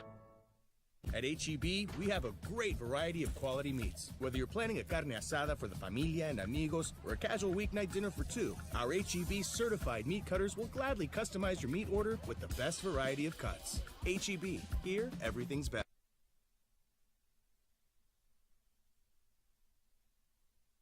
Back at Bogus Stadium, 3:19 to go in the game. South leading the Donna Redskins 44-7. And really the only thing in question is, will that be the final score? Oh, there's a fake. It's a fake punt, the second fake punt that Donna has tried today. The first was successful. This one is successful. They have converted 2 fake punts and taken a 4th down run play to the house. Did I see a flag fly? I don't know, man, but you got to give props to number 55, Humberto Leal, who's done a lot of stuff with that Donna defense. And a fake punt, he's gotten sacked. He's been all over the field. I have to call out his name. I've called his name. He's just been doing it all. He's been out there and doing everything they can. But yeah, Jim, I don't know. They're discussing something, possibly where he went out of bounds, or because they went back to the same hash mark right there. To the same mark. It looks like there's a flag on the far side of the field. The South Hawks spent a little more time than they should have probably on the Donna sideline. Yeah, nevertheless, it looks like it's coming back because they moved the chain back. So. And the refs are going to talk about it. Hey, we got a scoreboard. All right. 3:11 to go.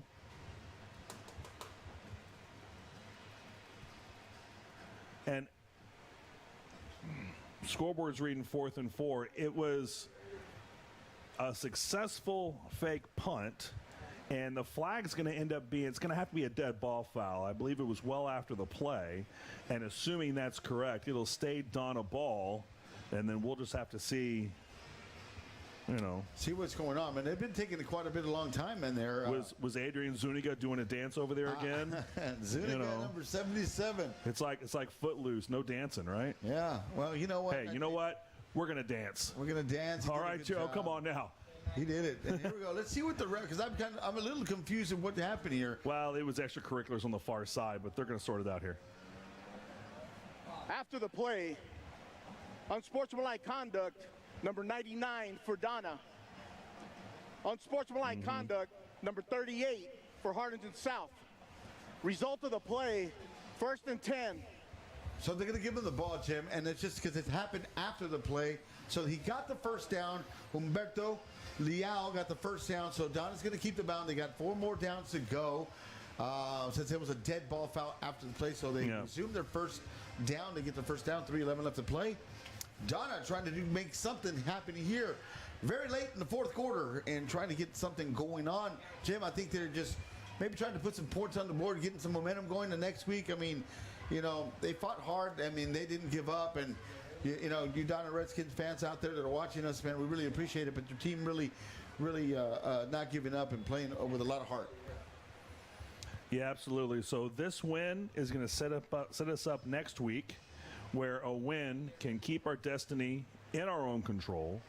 The running play up the middle is not going to go very far, and mercifully the clock's going to continue to roll under 3 minutes now. Boy, it feels like it's been a long time to finish this game, and maybe it's just because the outcome is not in doubt anymore. Yeah. Well, you know, it just seems like the last 6 minutes of the game has been really like, wow. But nevertheless, though, you know, Hawks are up. Harlingen South fans are happy right now, having a good time out there. 2nd down and 10, 2:25 and counting to go. Zuniga is out. Aiden Coronado, the freshman quarterback, is in. The running play is de minimis. And we're coming down to 2 minutes to go in this game. This win is going to set us up so that if we can win next week, we can set up a de facto district playoff game against Wesco East here on the 7th of November. That's a Thursday. Do I have that right? That's a Thursday? It sure is. Yeah, we got the In fact, we're Friday. playing, South is playing Thursdays the rest of the way in the regular season. Oh. And we'll take that. Yeah, he just kind of slipped on that one. And he had nowhere to go anyway, though. So it's going to bring up 4th down, and that's going to be about a 4th and about 15.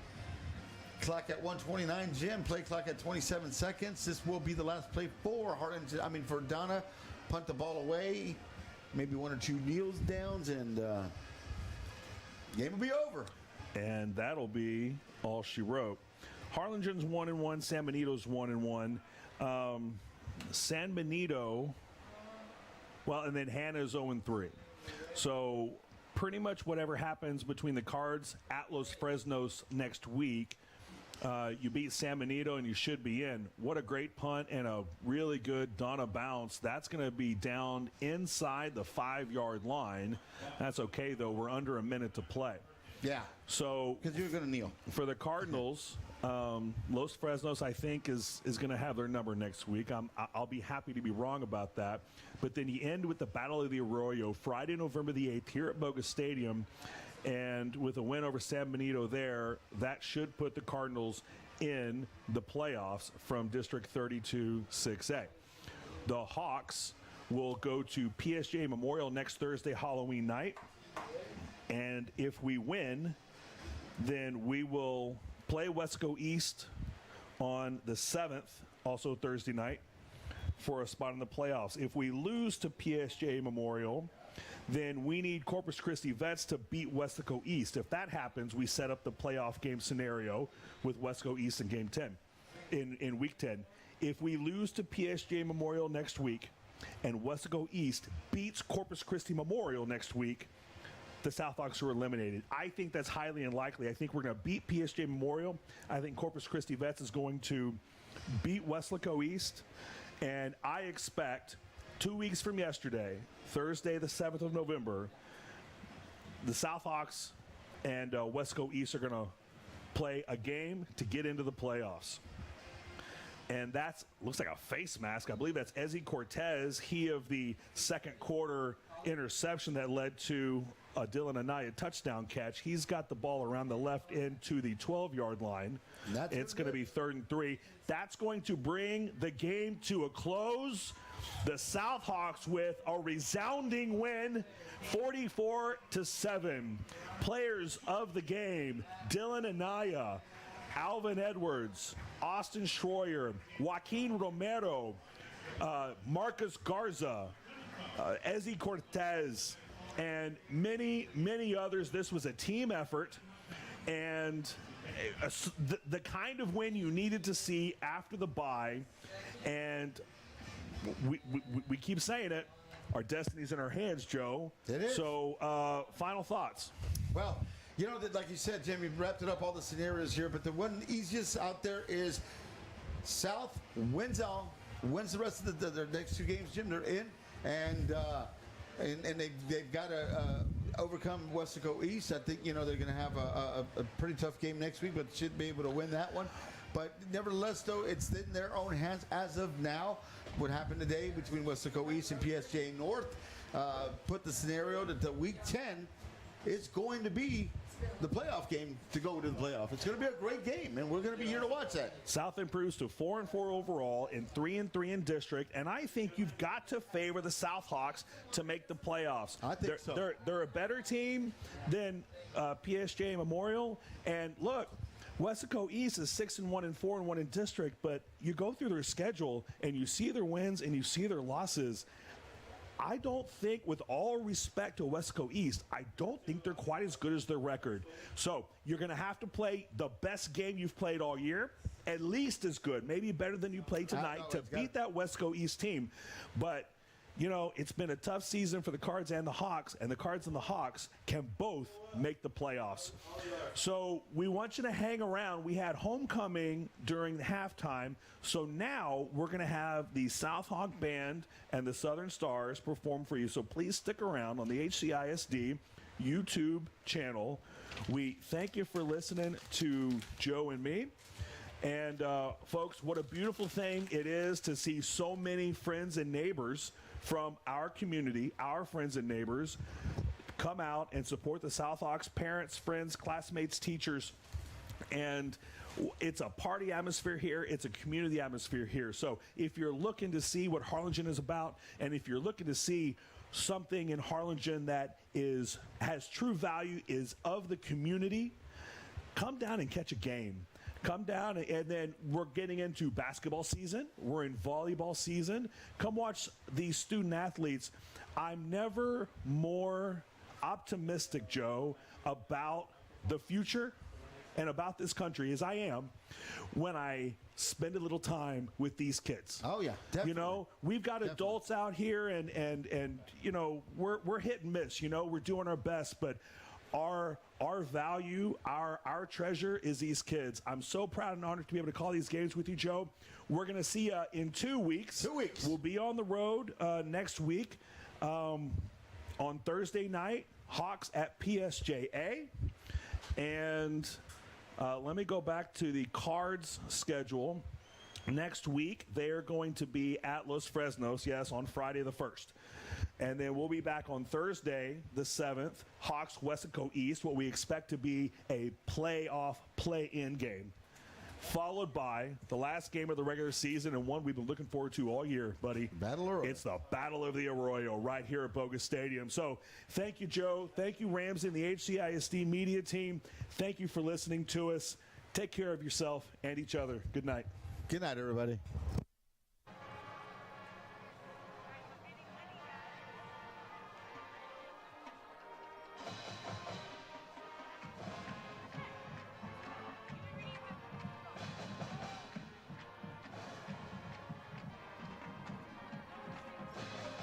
And now, ladies and gentlemen, presenting the incredible 2024-2025 award-winning Harlingen Southern Stars Drill Team. The Southern Stars are led by Director Elian Lopez and Assistant Director Donna De Leon. As the Stars take the field, they are proud to present to you a jazz kick routine.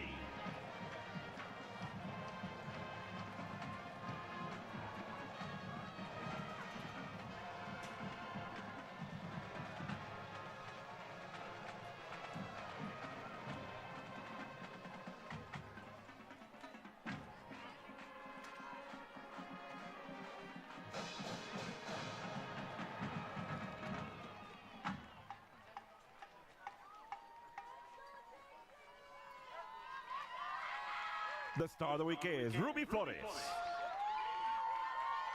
The Southern Stars dance officers are First Lieutenant Nia Coronado, Captain Kennedy Reiniger, Major Morgan Jones, and your Southern Stars Colonel, Clara Gracia.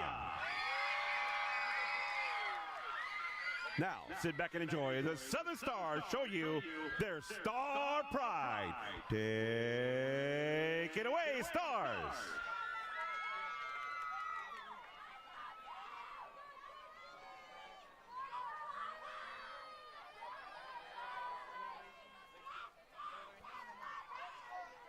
Jack, Jack, Jack, hit the road, Jack, and don't you come back no more, no more, no more, no more. With the road, Jack, don't you come back no more. What you say, hit the road, Jack, don't you come back no more, no more, no more, no more. With the road, Jack, don't you come back no more. No more, no more, no more, no more. No more, no more, no more, no more. No more, no more, no more, no more.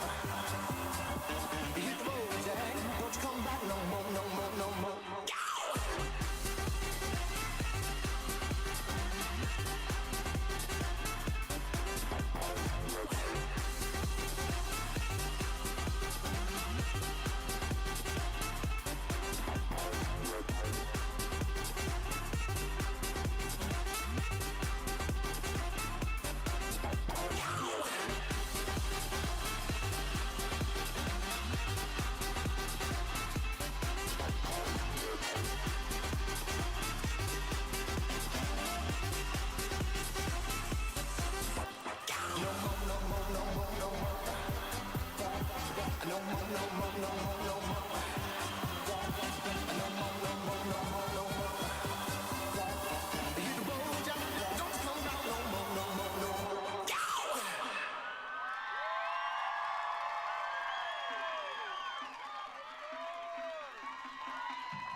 Ladies and gentlemen, Harlingen High School South is proud to announce that 2 weeks ago, the Mighty Hawk Band competed in the Drums Along the Coast Festival in Flower Bluff, Texas, and the Drums Along the Harbor Bridge in Gregory, Portland, where they both contests, they scored first place and grand champions of both contests. Congratulations, MHB!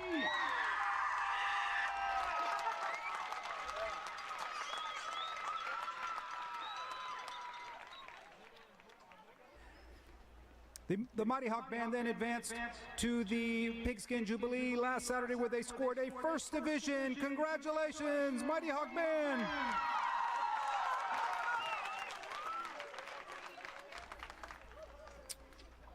Tomorrow, the Mighty Hawk Band will be competing in the UIL Area G Area Marching Band Championships. They will be performing at 1:15 in Mercedes, Texas. This is a state qualifier event, and we wish the band lots of luck. Please give them your love after the show. Thank you so much, and enjoy our presentation of Byways.